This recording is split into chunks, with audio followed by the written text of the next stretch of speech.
दोस्तों नमस्कार। Study portal में आप सबका स्वागत है। मैं आपका साथी और गाइड डॉक्टर विजय। दोस्तों आज की वीडियो दिल्ली सल्तनत के बारे में है।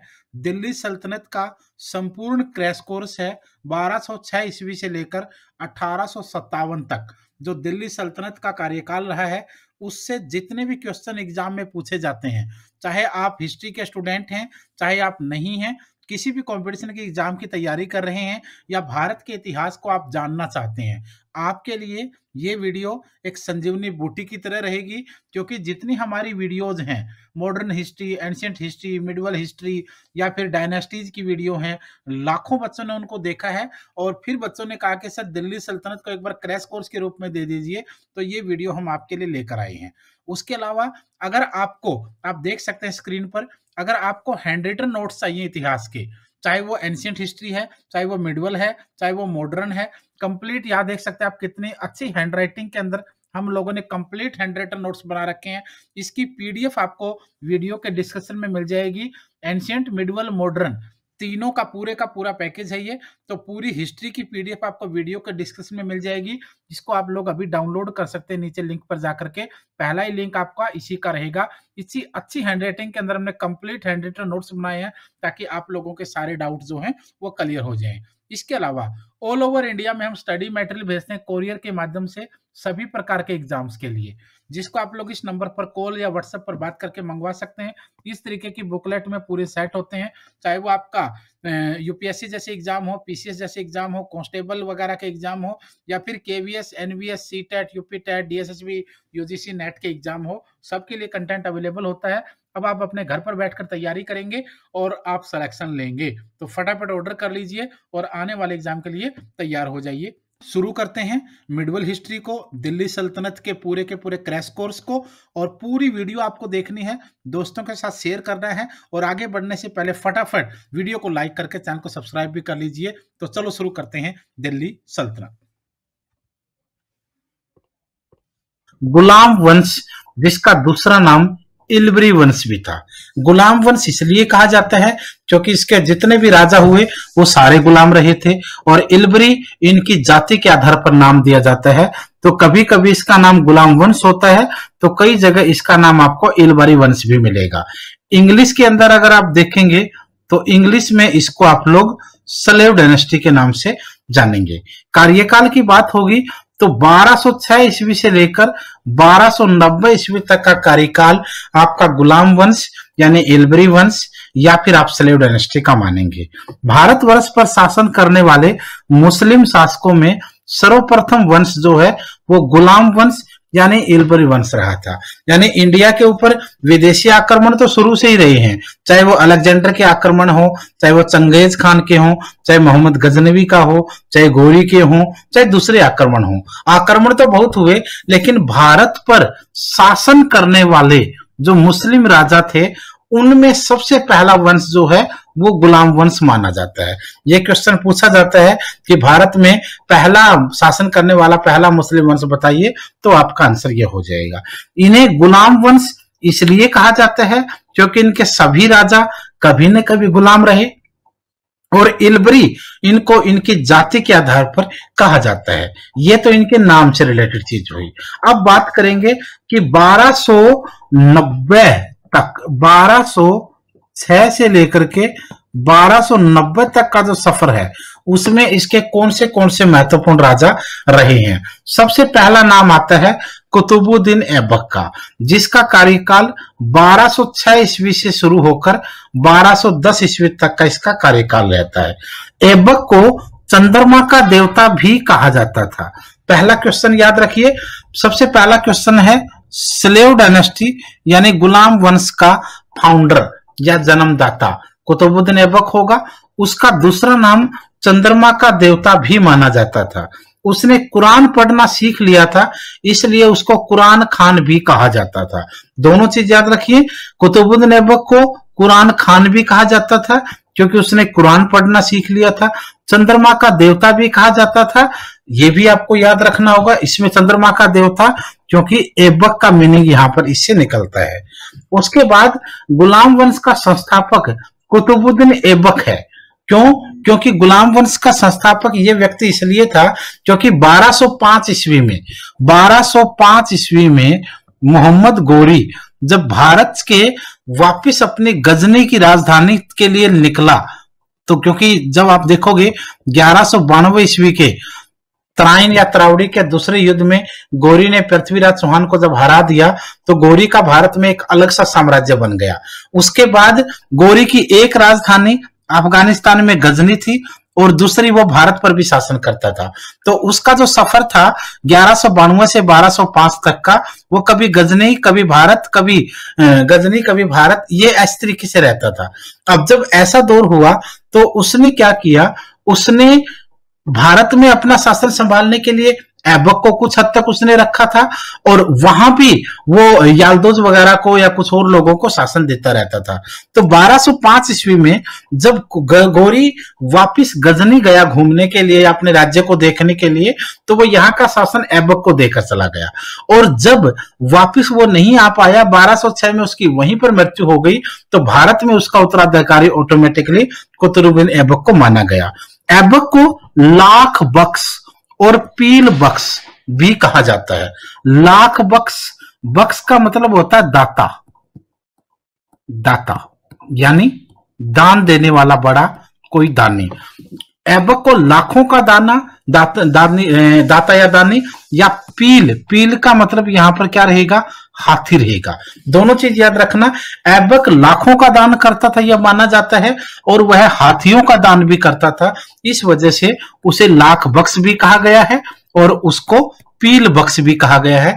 ये दोनों भी, चंद्रमा का देवता उसको कहा गया, कुरान खान उसको कहा गया, लाख बख्श उसको कहा गया, पील बख्श उसको कहा गया, गुलाम वंश का संस्थापक उसको माना गया। ये काफी सारे क्वेश्चन हैं जो ऐबक से रहेंगे। ऐबक ने कुव्वत उल इस्लाम, ये भारत की पहली मस्जिद है भाई, ऐबक ने कुव्वत उल इस्लाम के नाम से दिल्ली में भारत की पहली मस्जिद बनवाई थी। भारत में पहली मस्जिद किसने बनवाई, ऐबक ने। किस नाम से बनवाई, कुव्वत उल इस्लाम। कहां पर बनवाई, दिल्ली में बनवाई। ये क्वेश्चन भी आपके लिए जरूर रहेगा। उसके बाद ऐबक ने बख्तियार काकी, बहुत बड़ा नाम है ये, बख्तियार काकी और सलीम चिश्ती, ये दोनों के दोनों गोरी के साथ भारत आए थे और जब गोरी का साम्राज्य भारत में चलता रहा तो इन लोगों को भी भारत में कोई नहीं रोक सकता था। ऐबक ने बख्तियार काकी के नाम पर दिल्ली में कुतुब मीनार की नींव रखवाई और अजमेर में 2.5 दिन का झोपड़ा भी बख्तियार काकी के नाम से तो नहीं था, लेकिन ऐबक ने उसको भी बनवाया था। उसके पीछे एक अलग स्टोरी है। सबसे पहले याद रखना, ऐबक ने बख्तियार काकी के नाम से, कुतुब मीनार किसके नाम से बनाया गया है, बख्तियार काकी के नाम से, लेकिन ऐबक ने कुतुब मीनार की सिर्फ नींव रखवाई थी, निर्माण कार्य शुरू करवाया था, पूरा करवाने वाला आगे इल्तुतमिश आएगा। अजमेर में 2.5 दिन का झोपड़ा बनवाने का अगर नाम आता है तो वो भी आपका ऐबक के नाम ही यहां पर रहेगा। उसके बाद ऐबक ने अपनी राजधानी को लाहौर बनवाया। ध्यान रहे, स्लेव डायनेस्टी की भारत में पहली राजधानी लाहौर थी, जिसको ऐबक ने लाहौर में एक प्रकार से स्थापित किया था। मृत्यु के ऊपर कई बार क्वेश्चन आते हैं। ऐबक की मृत्यु पोलो खेलते हुए, पोलो को आप लोग हिंदी में चौगान भी कहते हो, पोलो खेलते हुए यानी चौगान खेलते हुए घोड़े से गिरने से उसकी मृत्यु हुई थी। भारत में पोलो या चौगान का खेल लाने वाले भी तुर्की लोग ही थे, ये भी याद रखना है। तो ये कुछ क्वेश्चंस थे जो आप लोगों के लिए यहाँ पर जरूरी होने वाले थे।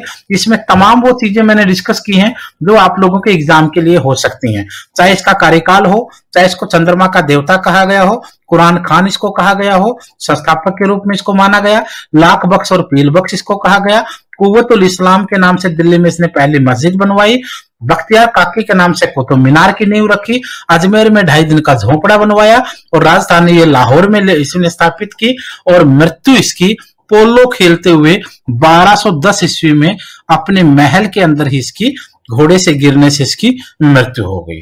अब बात करेंगे आराम शाह की। 1210 में ही राजा बना, चंद दिनों का शासन रहा इसका।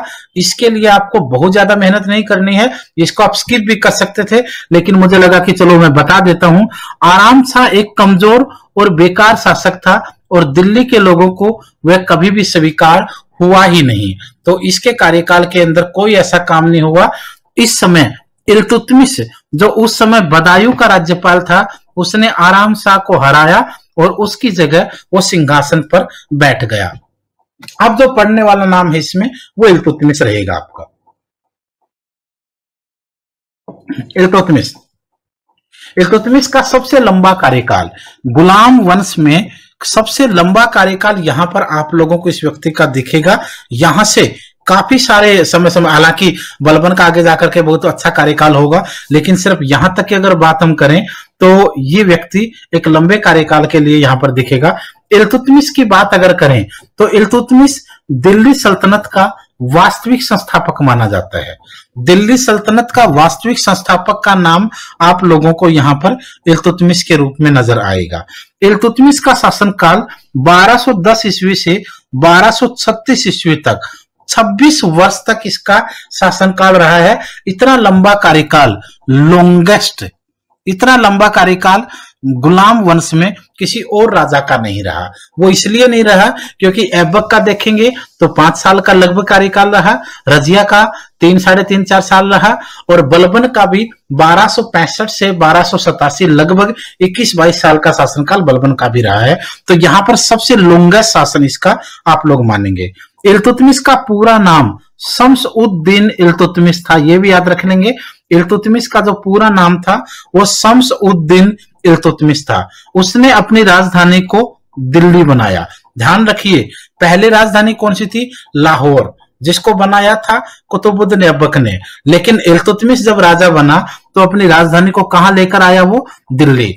मुस्लिम राजाओं की भारत में पहली बार राजधानी दिल्ली जो है वो इल्तुतमिश के समय में बनी थी। तो यहां से शुरुआत होगी। कार्यकाल आपने देख लिया, वास्तविक संस्थापक मान लिया, लंबा कार्यकाल देख लिया, पूरा नाम पढ़ लिया, भारत में राजधानी परिवर्तन इनका देख लिया। अब बात करेंगे इसके फेमस कार्यों में। इसके सबसे फेमस कार्यों में पहला ही काम आता है इक्ता प्रणाली। इक्ता सिस्टम जिसको कहते हैं, इक्ता सिस्टम। इक्ता प्रणाली, इल्तुतमिश ने इक्ता प्रणाली प्रारंभ की। इक्ता का अर्थ है धन के स्थान पर तनख्वाह के रूप में भूमि प्रदान करना। वास्तव में देखा जाए तो इक्ता जो है वो एक भूमि का टुकड़ा होती है। इक्ता भूमि का टुकड़ा होता है। आप, मैं इसको बता देता हूं आपको डिटेल में। जैसे इस तरीके से आप देखेंगे, अगर मान लो राजा के कार्यकाल में ये जमीन है सारी, इस भूमि, जितनी भी भूमि उसके पास है, वो अपने बड़े बड़े कर्मचारी, अधिकारियों, वजीरों, मंत्रियों को क्या करता था? तनख्वाह नगद नहीं देता था। यहां पर इस पूरे राज्य की जो भूमि होती थी इसके कुछ टुकड़े बांट लिए जाते थे और इस तरीके से पूरे राज्य की भूमि को कुछ टुकड़ों में बांट लिया जाता था। जैसे देश में देखोगे भारत राज्यों में बंटा है, राज्य जिलों में बंटे हैं, जिले ब्लॉकों में बंटे हुए हैं, ब्लॉक गांव में, गांव वार्ड्स में, इस तरीके से। अब जैसे ये है, अब ये क्या है? इक्ता प्रणाली में ये जो है, जैसे ये है 1 नंबर इक्ता, इक्ता नंबर 2, इक्ता नंबर 3, इक्ता नंबर 4 और इस तरीके से है ये इक्ता। अब ये राजा क्या करता था? मान लो कोई व्यक्ति वजीर के पद पर है, वह उसको सैलरी ना नगद ना दे करके उसको एक इक्ता दे देता था। मान लो कोई भी व्यक्ति है, जैसे मान लो इस व्यक्ति का नाम है राहुल। ये राहुल इल्तुतमिश के समय में वजीर है। वजीर के पद पर रहते हुए जो काम करेगा उसके बदले में क्या मिल गया? राजा को इक्ता नंबर 1 दे दिया वजीर को राजा ने। अब इस इक्ता में क्या करेगा? इस इक्ता में उसके 2 काम होंगे, काम नंबर 1 और काम नंबर 2। पहला काम क्या होगा? Law and order. राज्य में इस इक्ता में लॉ एंड ऑर्डर को मेंटेन करना किसका काम है? इस व्यक्ति का है जिसको ये इक्ता मिल गया। दूसरा काम टैक्स कलेक्शन, कर इकट्ठा करना। ये 2 काम हो गए। यानी इल्तुतमिश ने इस वजीर को वजीर होने की वजह से तनख्वाह ना देकर इसको इक्ता दे दिया। इसने इक्ता तो ले लिया, लेकिन वजीर के काम के साथ साथ 2 काम और मिल गए। एक अपने इक्ता के अंदर लॉ एंड ऑर्डर और दूसरा टैक्स कलेक्शन। और राजा के पास सबसे इंपॉर्टेंट यही थे। उसको ऐसे लोग चाहिए जो विश्वसनीय हों और लॉ एंड ऑर्डर को मेंटेन करें। अगर हर एकता में कानून व्यवस्था होगी तो राजा को कोई दिक्कत नहीं है, हर एकता से अगर टैक्स हटा रहेगा तो भी राजा को कोई दिक्कत नहीं है। यानी जो व्यक्ति विश्वसनीय चाहिए था उसको उसने वजीर भी बना दिया, उससे वो लॉ एंड ऑर्डर मेंटेन भी करवाता रहा और उससे टैक्स भी लेता रहा। ये एक सबसे जबरदस्त नीति जो है वो इल्तुतमिश ने अपनाई थी, जो काफी ज्यादा कामयाब रही। यानी एकता का मतलब भूमि का टुकड़ा है। जिस व्यक्ति को ये एकता मिला उसको क्या कहा गया? उसको इक्तेदार कहा गया, और इस पूरी प्रणाली को इक्तेदारी व्यवस्था कहा गया। ये आप लोगों को यहां समझना है। एक तो ये इसके समय में सबसे इंपॉर्टेंट था। दूसरा जो काम इसके समय में सबसे बेस्ट माना गया वो माना गया तुर्कान ए चहलगानी, जिसको आप लोग चालीसा भी बोलते हैं। तुर्कान ए चहलगानी, जिसको आप लोग चालीसा भी कहते हैं। इल्तुतमिश ने 40 अमीर सरदारों का एक दल बनाया था। तुर्कान ए चहलगानी का मुख्य कार्य राजा और अमीरों के बीच में बिचौलिए का काम, याद रखिएगा, बिचौलिए का काम करना था, ताकि राजा के खिलाफ अमीरों और साहूकारों के विद्रोह को दबाया जा सके। अब देखिए, इसमें मान लो ऊपर है राजा, नीचे है जनता, बीच में क्या होते थे? कुछ साहूकार, जमींदार और अमीर लोग हुआ करते थे। ये क्या करते थे?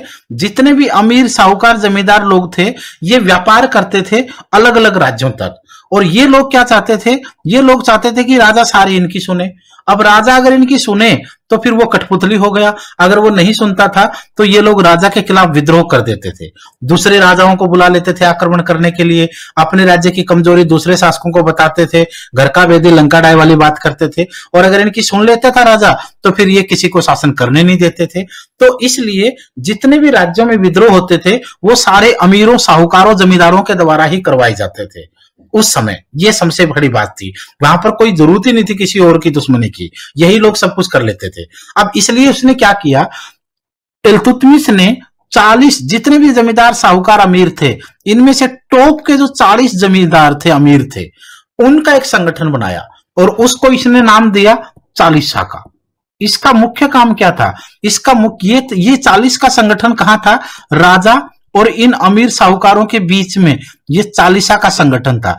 इस चालीसा का काम था इन नीचे वाले जो अमीर और जमींदार थे इनकी समस्या सुनना और राजा तक बताना, राजा से समाधान लेना और इनको बताना। यानी ये जो चालीसा नाम का संगठन था ये बिचौलिए का काम करने लगा, जिससे राज्य में जो विद्रोह होते थे अमीरों, जमींदारों के, साहूकारों के, वो समाप्त हो गए। ये सबसे जबरदस्त पॉलिटिक्स जो है वो यहाँ पर तुर्कान ए चहलगानी के नाम से इल्तुतमिश ने चली थी। यह माना जाता है कि यही एक ऐसी पॉलिसी है जिसकी वजह से इल्तुतमिश 26 सालों तक राज करके चला गया। अगर ये नीति नहीं होती तो शायद इल्तुतमिश इतना लंबा राज्य कर नहीं सकता। और यही वजह है कि इस नीति को जब अवॉइड करना शुरू किया रजिया बेगम ने, तो इतनी इंटेलिजेंट होने के बाद भी 3, साढ़े 3, 4 साल में उसका कार्यकाल ध्वस्त हो गया, उसका साम्राज्य ढह गया। तो ये पॉलिसी काफी बेस्ट मानी जाती है इस व्यक्ति की। अब इसमें इल्तुतमिश ने सिक्के भी चलवाए थे जो काफी फेमस रहे। इल्तुतमिश पहला तुर्क शासक था जिसने शुद्ध अरबी सिक्के चलवाए थे। क्वेश्चन याद रखना, शुद्ध अरबी सिक्के किसने चलवाए? इल्तुतमिश ने। पहला तुर्क शासक था जिसने इनको चलवाया। इल्तुतमिश ने चांदी का टका और तांबे का जीतल, ये 2 नाम के सिक्के थे, इनको याद रखना। चांदी के सिक्के को यहाँ का टका कहा गया और तांबे के सिक्के को यहाँ जीतल कहा गया। और इनको कहां करवाया? दिल्ली के अंदर एक टकसाल बनवाई जिसमें इन सिक्कों को घड़ा जाता था या बनाया जाता था। इमारतें जो थी इल्तुतमिश के समय में, सबसे पहले उसने हालांकि जो कुतुब मीनार को तो इसने पूरा करवाया ही था, लेकिन उसके अलावा देख लेते हैं, भारत में पहला मकबरा इल्तुतमिश ने दिल्ली में स्वयं के मकबरे का निर्माण करवाया जो संस्कृत शैली का था। इल्तुतमिश का मकबरा उसने अपने लिए बनवाया जो संस्कृत शैली का था, याद रखिए। कुतुब मीनार को इल्तुतमिश ने पूरा करवाया। वह अजमेर की मस्जिद का भी निर्माण करवाया। ये कुतुब मीनार जिसकी नींव रखवाई थी ऐबक ने, पूरा करवाने का काम इसका इल्तुतमिश का रहेगा। और अजमेर की मस्जिद का निर्माण भी इल्तुतमिश ने करवाया था। इल्तुतमिश को भारत में, ये क्वेश्चन मोस्ट इंपोर्टेंट है भाई, भारत में गोवंश निर्माण का पिता किसको कहा जाता है? इल्तुतमिश को भारत में गुंबद निर्माण, टोम्ब सिस्टम जो इंडिया में रहा उसका निर्माण का पिता इसको कहा गया, और इसने सुल्तानगढ़ी का निर्माण भी करवाया था। इसमें इसकी अगर मृत्यु की बात करी जाए तो बयाना पर आक्रमण करने जाते समय इल्तुतमिश रोगग्रस्त हो जाने के कारण 30 अप्रैल 1236 ईस्वी को उसकी मृत्यु हो गई। पहले आपने ऐबक का कार्यकाल देखा, फिर आपने इल्तुतमिश का पढ़ा। इल्तुतमिश में भी आपके लिए बहुत सारे क्वेश्चन ऐसे रहेंगे जो पूछे जाएंगे, चाहे उसका कार्यकाल पूछ लें, चाहे वास्तविक संस्थापक वाला क्वेश्चन हो, चाहे उसमें उसका ओरिजिनल नाम पूछ लें। उसके साथ भारत में दिल्ली राजधानी बनाने का क्वेश्चन उसका आता है। एकता प्रणाली के बारे में भी आपको याद रखना है। तुर्कान चहलगान या चालीसा को भी आपको समझना है। इसके साथ साथ इल्तुतमिश के सिक्के, जो शुद्ध अरबी सिक्के उसने चलाए वो भी रहेगा, चांदी का टका और जितल का नाम भी रहेगा, तांबे का। दिल्ली की टकसाल की स्थापना का क्वेश्चन भी होगा। इमारतों में उसका खुद का मकबरा हो, चाहे कुतुब मीनार का निर्माण पूरा करना हो, अजमेर की मस्जिद हो, या गुंबद निर्माण का उसको पिता माना जाए, ये क्वेश्चन भी रहेंगे। और मृत्यु वाला क्वेश्चन भी आपको इसका याद रखना है। तो यहां तक जो है वो इल्तुतमिश है। उसके बाद एक छोटा सा कार्यकाल आपको मिलेगा फिरोज शाह का। फिरोज शाह इल्तुतमिश का बेटा था।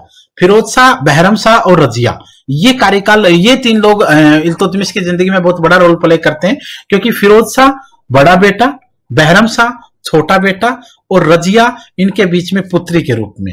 अब फिरोज शाह क्या था? फिरोज शाह के समय एक जो शासन उसको मिला था, फिरोज शाह को अपने पिता का इतना बड़ा साम्राज्य, उसको वो संभालने में नाकामयाब रहा। वह एक कमजोर और बेकार शासक था और लोगों को वह कभी स्वीकार ही नहीं हुआ। जैसे ही उसको राजा बनाया गया, हालांकि इल्तुतमिश, कुछ किताबों में आपको ये मिल जाएगा कि राजा इल्तुतमिश कितना अच्छा था, उसने अपने बेटी को राज दिया न कि बेटों को। लेकिन दोस्तों सच्चाई ये है कि इल्तुतमिश उसी तरीके से फिरोज शाह को राजा बनाना चाहता था जिस तरीके से धृतराष्ट्र दुर्योधन को बनाना चाहता था। इल्तुतमिश ने कभी चाहा नहीं कि वो रजिया को सुल्तान बनाए।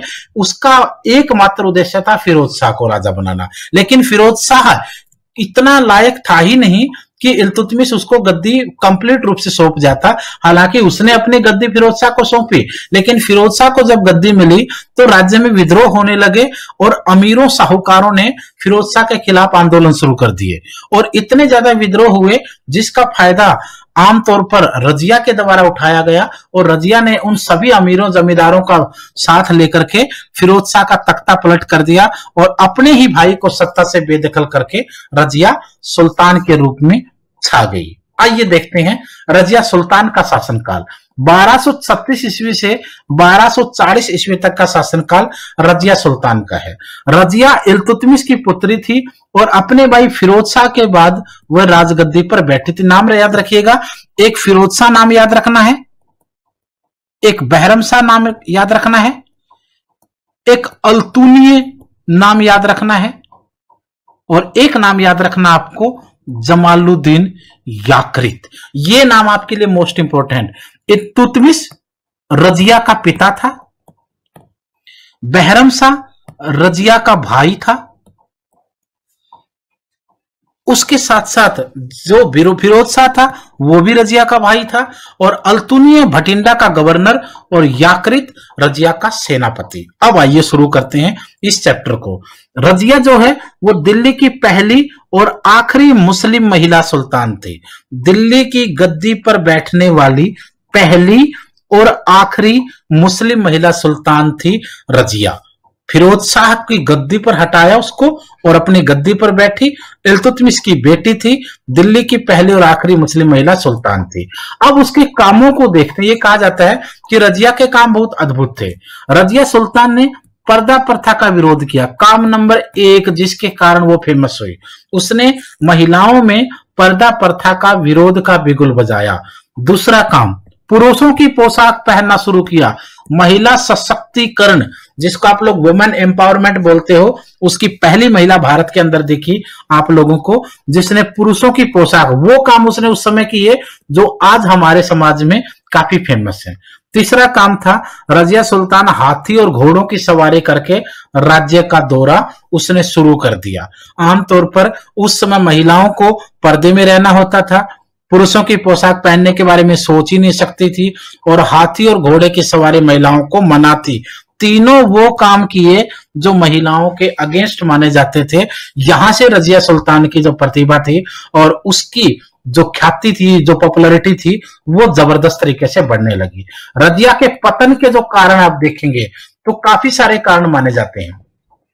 इतिहासकार तो ये भी बोलते हैं कि उसका नारी होना उसके पतन का कारण था। बिल्कुल हो सकता है, क्योंकि एक ऐसे समय में वो महिला के रूप में गद्दी पर बैठी जब महिला को राजा का पद तो छोड़िए, महिला को चार दीवारी से बाहर निकलना भी पॉसिबल उस समय के मुस्लिम साम्राज्य में नहीं था।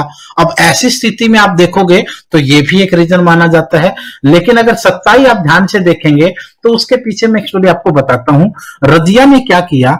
रजिया के समय में सबसे बड़ी जो कमी रजिया की रही वो रही चालीसा। चालीसा नाम का जो संगठन है वो इसकी कमजोरी रही, क्योंकि रजिया ने चालीसा नाम के संगठन जो इसके पिता ने बनाया था उस संगठन को इसने इग्नोर करना शुरू कर दिया। क्योंकि इल्तुतमिश के समय में चालीसा संगठन था जो राज्य के अमीरों को खुश रखता था। अब उसकी वजह से कोई विद्रोह नहीं होता था। रजिया ने क्या करा, इस संगठन को इग्नोर करना शुरू कर दिया, जिसकी वजह से इस संगठन के जमींदार भी नाराज हुए, अमीर और साहूकार, और राज्य के बाकी अमीर और साहूकारों का समझौता, कोई सॉल्यूशन नहीं हुआ समस्या का, तो वो भी इसके खिलाफ हो गए, जिसकी वजह से राज्य में बड़े स्तर पर विद्रोह होने लगे। दूसरी चीज एक और देखेंगे, रजिया ने अपना जो सेनापति बनाया वो था याकृत। कुछ किताबों में इसको याकूत भी लिखते हैं। याकृत, जमालुद्दीन याकृत इसका पूरा नाम था। कुछ नाटकों में, सीरियलों में, फिल्मों में देखोगे तो कुछ भी नाम डाल देते हैं, लेकिन एक्चुअल जो नाम था वो था जमालुद्दीन याकृत। इसको इसने रजिया ने अपना क्या बना दिया, इसको रजिया ने अपना सेनापति बना दिया। पहले क्या होता था, राजा तक चालीसा के सरदार पहुंच जाते थे, लेकिन जब ये सेनापति बना तो इस व्यक्ति ने चालीसा के बीच में और राजा के बीच में कनेक्शन को डिस्कनेक्ट कर दिया। सारे के सारे सरदार इस तक पहुंचने लगे, ये अपनी बात रजिया तक पहुंचाता नहीं, और बहुत बड़ा एक प्रकार से गैप आ गया अमीरों के बीच में और रजिया के बीच में, जिसकी वजह से पूरे राज्य में विद्रोह होने लगे। रजिया के खिलाफ किसी भी एरिया में विद्रोह होता, रजिया और याकृत अपनी सेना को लेकर वहां जाते, वहां पर युद्ध करते, वहां की जनता को, सेनाओं को, विद्रोहियों को मारते और वापस आ जाते। जैसे जैसे सेना वापस आती दूसरी जगह विद्रोह शुरू हो जाता, फिर यहां वो जाते, फिर तीसरी जगह हो जाता। यह कहा जाता कि रजिया का जो शासनकाल था वो ज्यादातर विद्रोहों से भरा रहा, और उसकी नींव किसने रखी, उसकी नींव रखी याकृत ने खुद ने। अमीरों ने चालीसा को इग्नोर किए जाने की वजह से रजिया ने खुद इस नींव को रख दिया। अब ये सारा काम जब होने लगा तो जितने भी अमीर और जमींदार और साहूकार थे, जब उनको लगा कि रजिया और याकृत उनको हर जगह हरा देते हैं, तो वो लोग क्या हुए, वो लोग गए भटिंडा।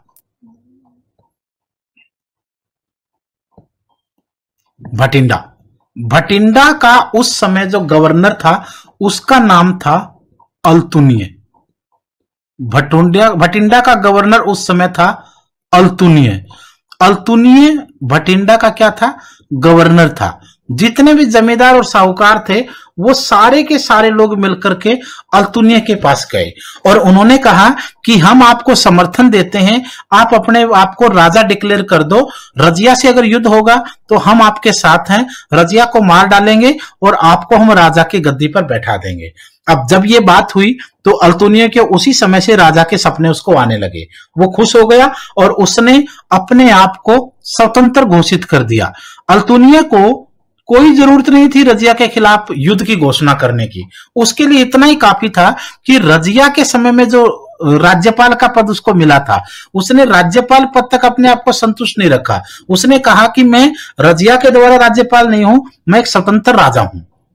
अब जब स्वतंत्रता की उसने घोषणा कर दी और रजिया ने जो उसको राज्य दे रखा था, तो रजिया का तो युद्ध करना बनता था। तो रजिया सुल्तान और याकृत यहां से भटिंडा के ऊपर आक्रमण करने के लिए निकल दिए। जब भटिंडा की तरफ वो बढ़ रहे थे तो अल्तुनिय की सेनाएं और जितने भी जमींदार और साहूकार थे, सबकी सेनाओं ने रास्ते में इनकी सेना का मुकाबला किया। जब यहां पर एक बड़ा युद्ध हुआ तो इस वार में, युद्ध में याकृत मारा गया और ये सेना जो है वो रजिया को पकड़ करके अल्तुनिय के सामने ले गई। रजिया बंदी बना रखी थी। अल्तुनिया ने रजना के सामने दो शर्तें रखी। पहली शर्त शादी का प्रस्ताव और दूसरी शर्त थी मृत्युदंड। या तो मृत्युदंड के लिए तैयार हो जाओ या मेरे साथ शादी करो। रजिया के दिमाग में वही सोच थी कि जान है तो जहान है, और रजिया ने शादी का प्रस्ताव स्वीकार कर लिया। यहां पर अल्तुनिया और रजिया दोनों के बीच में शादी हो गई, और यह शादी कहां पर हुई? बठिंडा के अंदर। यहां पर शादी करने के बाद जब दोनों के दोनों वापिस कहां पर आ रहे थे? जब दोनों के दोनों वापिस दिल्ली आ रहे थे तो हरियाणा में रास्ते में एक जगह है कैथल। 1240 में ये वापिस आ रहे थे, रास्ते में एक जगह है कैथल हरियाणा में। इस कैथल के पास एक छोटी सी सेना की टुकड़ी को लेकर के एक व्यक्ति बैठा था, बहरम शाह। बहरम शाह जो रजिया का छोटा भाई था, उसने अपनी सेना की टुकड़ी से अल्तुनिया और रजिया पर आक्रमण कर दिया और इन दोनों की हत्या यहां पर कर दी, और इस तरीके से रजिया का यहां पतन हुआ और बहरम शाह ने अपने आप को राजा के रूप में डिक्लेयर कर दिया। ये आपका कार्यकाल रजिया का रहेगा। इसमें बहुत इंपॉर्टेंट चीजें आप लोगों को देखनी है। जमालुद्दीन याकरित पढ़ना है, अल्तुनिया का काम देखना पड़ेगा, और क्या क्या वजह रही है बहरम शाह वगैरह की, वो सब आपको यहां पर देख लेनी है। ये था आपका रजिया का पतन। अब बात बहरम शाह को मिली गद्दी। बहरम शाह ने कुछ भी शासन नहीं किया, थोड़ा बहुत शासन किया, वो बलबन के कंट्रोल में ही रहा सब कुछ। अब हम बात करेंगे बलबन के कार्यकाल को लेकर के, क्योंकि 40 से लेकर 65 तक अमीर साहूकार राज्य करते रहे, कोई ढंग का शासक नहीं आया। फिर बारी आई 1265 से 1286 वाले काल की, जिसको आप लोग 87 तक ले जाते हैं कई बार। ये कार्यकाल जो है ये बलबन का रहा है। बलबन चालीसा का सदस्य था, यानी खुद चालीसा का सरदार था। खुद की रक्षा करने के लिए उसने इल्तुतमिश परिवार के सभी सदस्यों को मरवा डाला। यानी बलबन जो खुद चालीसा का सदस्य था, उसने धीरे धीरे करके अपने आप को मजबूत किया, और बीच के कार्यकाल में भी जब लगभग 1240 से 65 तक बलबन के हाथ में बहुत चीज होती थी, अब उसने क्या किया? चापलूसी और शक्ति बढ़ा करके अपने आप को राजा के पद पर बैठा दिया, और इल्तुतमिश परिवार के जितने भी लोग थे उन सबकी हत्याएं करवा दी। बलबन ने गद्दी पर बैठते ही सर्वप्रथम सुल्तान के पद की गरिमा कायम की और दिल्ली सल्तनत की सुरक्षा के प्रबंध कर दिए। वह कुरान के नियमों को शासन व्यवस्था का आधार मानता था। उसके अनुसार सुल्तान पृथ्वी पर ईश्वर का प्रतिनिधि होता है। ये चीज याद रख लेंगे। बलबन ने अपने आप को पृथ्वी पर भगवान का प्रतिनिधि, जिसको आप लोग कहते हैं एजेंट ऑफ गॉड, उसने अपने आप को भगवान का एजेंट धरती पर बुलाना शुरू कर दिया। बलबन ने सुल्तान के प्रतिष्ठा को स्थापित करने के लिए लोह और रक्त की नीति, आयरन एंड ब्लड की पॉलिसी, ये बहुत इंपॉर्टेंट रहेगा आपके लिए। लोह और रक्त की नीति ये आपकी सबसे इंपॉर्टेंट है। यह नीति उसने यहां पर लागू करी। उसने सिजदा और पैबोस जैसी व्यवस्थाएं भी लागू कर ली। ये एक विशेष प्रकार का सलाम होता है। इसमें आप देखोगे एक विशेष प्रकार का नमस्कार होता है, जिसमें घुटने कोहनियां दोनों जमीन पर होती है, मस्तक जमीन पर होता है। एक प्रकार से इसको आप लोग दंडवत प्रणाम की तरह भी मानते हैं। बलबन के दरबार में नौरोज त्योहार बहुत ज्यादा धूमधाम से मनाया जाता था। सिजदा, पैबोस और नौरोज, रक्त और लोह की नीति, ये सारे की सारी बलबन को इनका क्रेडिट जाता है, और भगवान को के रूप में धरती पर भगवान का एजेंट अपने आप को बनवाया। बलबन ने अपने चचेरे भाई शेर खान को जहर देकर मरवा डाला था 1285 ईस्वी में। यहां पतन होगा इसका। 1285 ईस्वी में मंगोलों ने तैमूर खां के नेतृत्व में मुल्तान पर आक्रमण किया, जिसमें बलबन का पुत्र मोहम्मद मंगोलों से लड़ता हुआ मारा गया। अपने पुत्र की मृत्यु का बलबन को बहुत गहरा सदमा लगा, और शीघ्र ही 1 वर्ष के अंदर ही बलबन की मृत्यु हो जाती है। ये भी आपको देखना है। फिर लास्ट में क्वेश्चन आता है आपका कैकुबाद का। कैकुबाद 1287 से लेकर के 1290 तक, कुछ मामलों में तो कर्मिवंश को अगर छोड़ दें तो कुछ मामलों में कैकुबाद को गुलाम वंश का आखिरी शक्तिशाली शासक के रूप में देखा जाता है। बलबन की मृत्यु के बाद अमीरों ने कैकुबाद, जो उस समय 17 वर्ष का ही था, उसको सुल्तान मनोनीत कर दिया। धीरे धीरे करके अपने शासन को वह कमजोर करता ही सबसे शुरुआत जलालुद्दीन फिरोज खिलजी, खिलजी वंश का पहला राजा, जिसको खिलजी डायनेस्टी का फाउंडर भी कहते हैं। 1290 ईस्वी से लेकर 1296 ईस्वी तक का कार्यकाल जलालुद्दीन फिरोज खिलजी का रहा है। शुरू से लेकर के देखिए, जलालुद्दीन फिरोज खिलजी भारत में खिलजी वंश का संस्थापक था। पहला ही क्वेश्चन आता है कि खिलजी वंश के संस्थापक का नाम बताओ, या खिलजी वंश का संस्थापक कौन था, तो आपका आंसर रहेगा जलालुद्दीन फिरोज खिलजी, जिसने गुलाम वंश को समाप्त करके एक नया वंश अपना खिलजी वंश के नाम से शुरू किया था। 13 जून 1290 ईस्वी में उसका राज्याभिषेक हुआ था, यानी वह गद्दी पर बैठा था 13 जून 1290 ईस्वी को। दिल्ली सल्तनत का पहला शासक था जिसका हिंदुओं के प्रति उदार दृष्टिकोण था, यानी हिंदुओं के प्रति सॉफ्ट कॉर्नर वो रखता था, उदार हृदय रखता था। ये पहला व्यक्ति था जिसने ये कहा था कि भारत के अंदर हिंदुओं की संख्या बहुत ज्यादा है और हिंदुओं के ऊपर अगर आप राज कर पा रहे हो मुस्लिम होकर के, तो वो बहुत बड़ी बात है। इसलिए जो पहले वाले राजा करते थे, बड़े राजा के पद पर भी गैर हिंदू, बड़े बड़े पदों पर भी मंत्री संतरी सारे गैर हिंदू होते थे। तो ये पहला व्यक्ति था जिसने ये कहा था कि सारे बड़े पदों से दूर करके आप लोग इनके ऊपर राज नहीं कर पाओगे, इसलिए आप इनको बड़े पदों पर साथ साथ में लेते रहिए। यानी एक प्रकार से एक्चुअल में जो कम्युनलिज्म की जो थ्योरी थी वो थोड़ी बहुत यहां पर शुरू हुई थी। उसके बाद बात करेंगे आप लोग अलाउद्दीन खिलजी की। जब खिलजी वंश की बात हो और अलाउद्दीन का जिक्र नहीं हो तो इसका मतलब खिलजी वंश आपने 90% नहीं पढ़ा। ये चीज ध्यान रखने के, क्योंकि हर किसी के लिए जरूरी है। ये एक ऐसा टॉपिक है जो इंडिया में कंट्रोवर्शियल भी रहा है, जिसके ऊपर फिल्मों पर बवाल भी हुए हैं, बहुत सी चीजें आई हैं जो आप लोगों को यहाँ पर दिखेंगी। अलाउद्दीन खिलजी का कार्यकाल 1296 ईस्वी से लेकर के 1316 ईस्वी तक रहेगा। 1296 से 1316 ईस्वी तक आपको अलाउद्दीन खिलजी का कार्यकाल दिखेगा। सबसे पहले शुरुआत करता हूं मैं कि जलालुद्दीन फिरोज खिलजी की हत्या करके 19 जुलाई 1296 को अलाउद्दीन खिलजी गद्दी पर बैठ गया। यानी अलाउद्दीन खिलजी का चाचा था फिरोज खिलजी।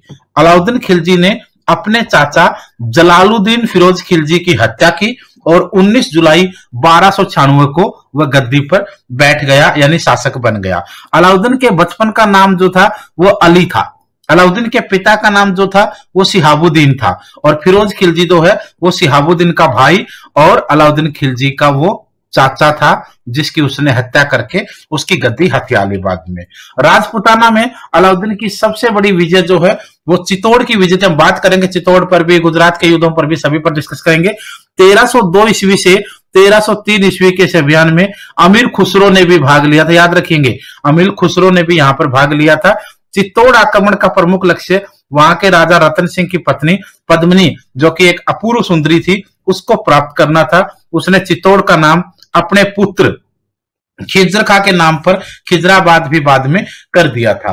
अब हम शुरू में, हालांकि जो अलाउद्दीन खिलजी था उसके अच्छे कामों की भी लिस्ट बड़ी लंबी चौड़ी है और उसके युद्धों और आक्रमणों की लिस्ट भी लंबी चौड़ी है। अब हम उन चीजों पर बात करेंगे जो अलाउद्दीन खिलजी के जिन आक्रमणों का भारतीय इतिहास में बहुत ज्यादा वर्णन मिलता है। सबसे पहले नाम आता है गुजरात के ऊपर अटैक किएगा। गुजरात के अंदर जब इसने आक्रमण किया तो उस समय गुजरात का राजा राय कर्णदेव था, जो वाघेला वंश का राजा था कर्णदेव, और उसकी पत्नी का नाम था कमला देवी और उसका जो सेनापति था उस समय जो उसकी सेना को कुछ हद तक संभालता था उसका नाम था मलिक कफूर। अब स्टोरी शुरू होगी अलाउद्दीन खिलजी के गुजरात पर आक्रमण की। अलाउद्दीन खिलजी ने गुजरात पर आक्रमण कर दिया और गुजरात के ऊपर जब आक्रमण किया खिलजी ने तो उस समय राजा कर्णदेव की वहां पर सत्ता स्थापित थी।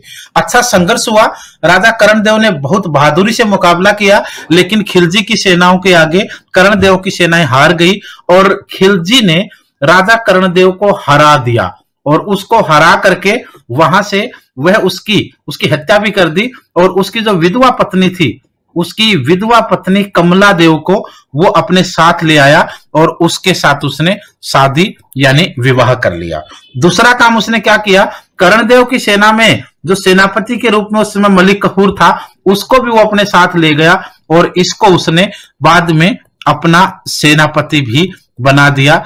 मलिक कफूर जो भारतीय इतिहास में एक किन्नर था, भारतीय इतिहास के अंदर एकमात्र शुरुआत के अंदर ऐसा सेनापति जो किन्नर होते हुए भारतीय सेना का सेनापति भी बना। ये चीज भी याद रखनी है। यानी गुजरात के युद्ध में खिलजी को कमला देवी को वो साथ लेकर आया, जिसके साथ उसने विवाह कर दिया, जो कर्णदेव की विधवा पत्नी थी, और मलिक कफूर को वो अपने साथ ले आया। कहा जाता है कि खिलजी जो है वो इन दोनों को अपना लक मानता था। इसके बाद उसने पूरे के पूरे भारत को जीतने का फैसला किया।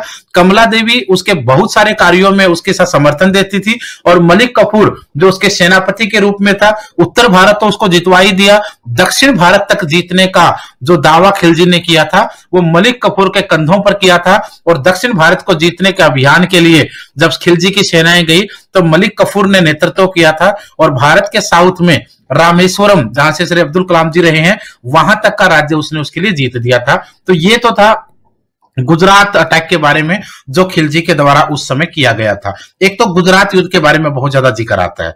दूसरा जो नाम आता है वो आता है चित्तौड़ आक्रमण के बारे में।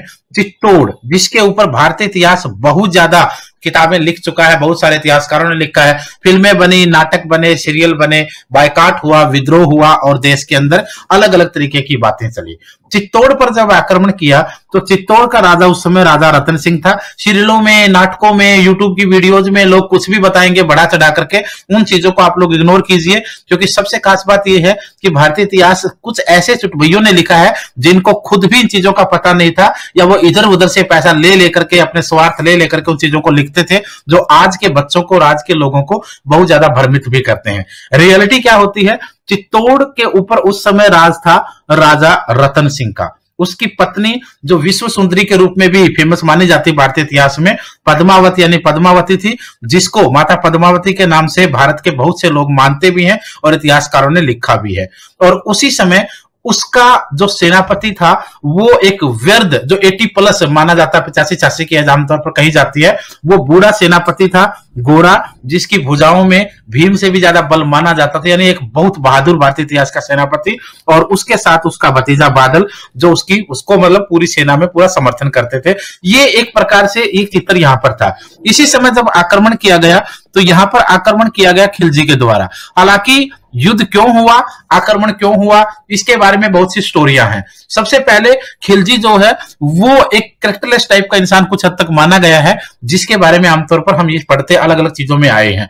हुआ क्या था, जो पुराने इतिहासकार है, जो रियल है, वो ये बोलते हैं कि राजा रतन सिंह के दरबार में एक कवि होता था, एक गायक होता था, जिसकी राजा रतन सिंह ने जाने अनजाने इंसल्ट कर दी थी और उसको दरबार से निकाल दिया था।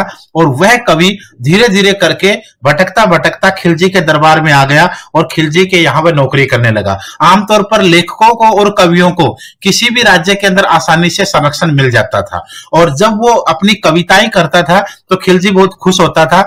एक दिन कहते हैं उस कवि ने बातों बातों में खिलजी के दरबार में कविताएं की, और इस कविताएं में उसने कहा कि दुनिया के अंदर कोई महिला है तो फिर वो पद्मावत है, उसके जैसी कोई महिला पृथ्वी पर नहीं है।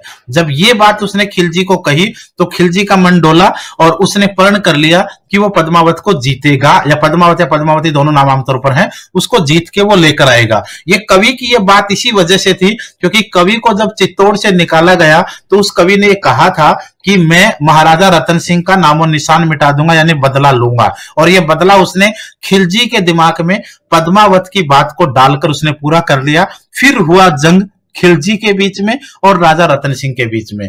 अलाउद्दीन खिलजी ने चित्तौड़ पर आक्रमण करने का फैसला कर दिया और उसकी सेना चित्तौड़ की तरफ निकल पड़ी। ये वो समय था, बताते हैं कि चित्तौड़ का पूरा जो राजघराना होता था या पूरी रियासत जो होती थी, मेन जो रियासत थी वो 7 गेटों के अंदर बंद होती थी। 7 गेट बताते उस समय होते थे, और 7 गेटों के अंदर जाकर के फिर राज दरबार के लोग और राजा होते थे। अब ये कहा जाता है कि ये पूरे के पूरे 7 गेट होते थे। एक गेट को तोड़ करके आप अंदर जा सकते थे, फिर दूसरे गेट को तोड़ना होता था, फिर तीसरे गेट को, यानी कहा जाता था कि पूरे के पूरे किलों के अंदर इतना सारा सिस्टम होता था कि आप लोगों को काफी समय तक बाहर जाने की जरूरत नहीं थी, सब कुछ अंदर ही आपके लिए अवेलेबल होता था। अलाउद्दीन खिलजी की सेनाओं ने काफी समय तक संघर्ष किया, चित्तौड़ के घेरे को वो तोड़ नहीं पाए, ये सच्चाई बताता हूं मैं, उसके बाद हम आगे का टॉपिक तो डिस्कस करेंगे। लेकिन जब आप अलाउद्दीन खिलजी पढ़े, खिलजी वंश पढ़े और चित्तौड़ ना पढ़े तो उसका कोई मतलब नहीं है। जब ये सारा काम हुआ तो खिलजी की सेनाएं संघर्ष करती रही, उधर राजा रतन सिंह की सेनाओं ने काफी मुकाबला किया और इन गेटों को तोड़ने में बताते हैं खिलजी कामयाब नहीं हुआ। उसके बाद एक बड़ी चाल चली गई। क्यों? क्योंकि 3-4 महीने तक खिलजी ने वहां वेट किया, संघर्ष बड़ा हो रहा था, काम हो नहीं रहा था, रतन सिंह की सेनाएं जूझ रही थी। खिलजी को क्या लग रहा था? खिलजी को यह डर था कि अगर इससे ज्यादा समय लगा तो दिल्ली की गद्दी खतरे में ना पड़ जाए, इसलिए वो बहुत ज्यादा टाइम नहीं लगाना चाहता था।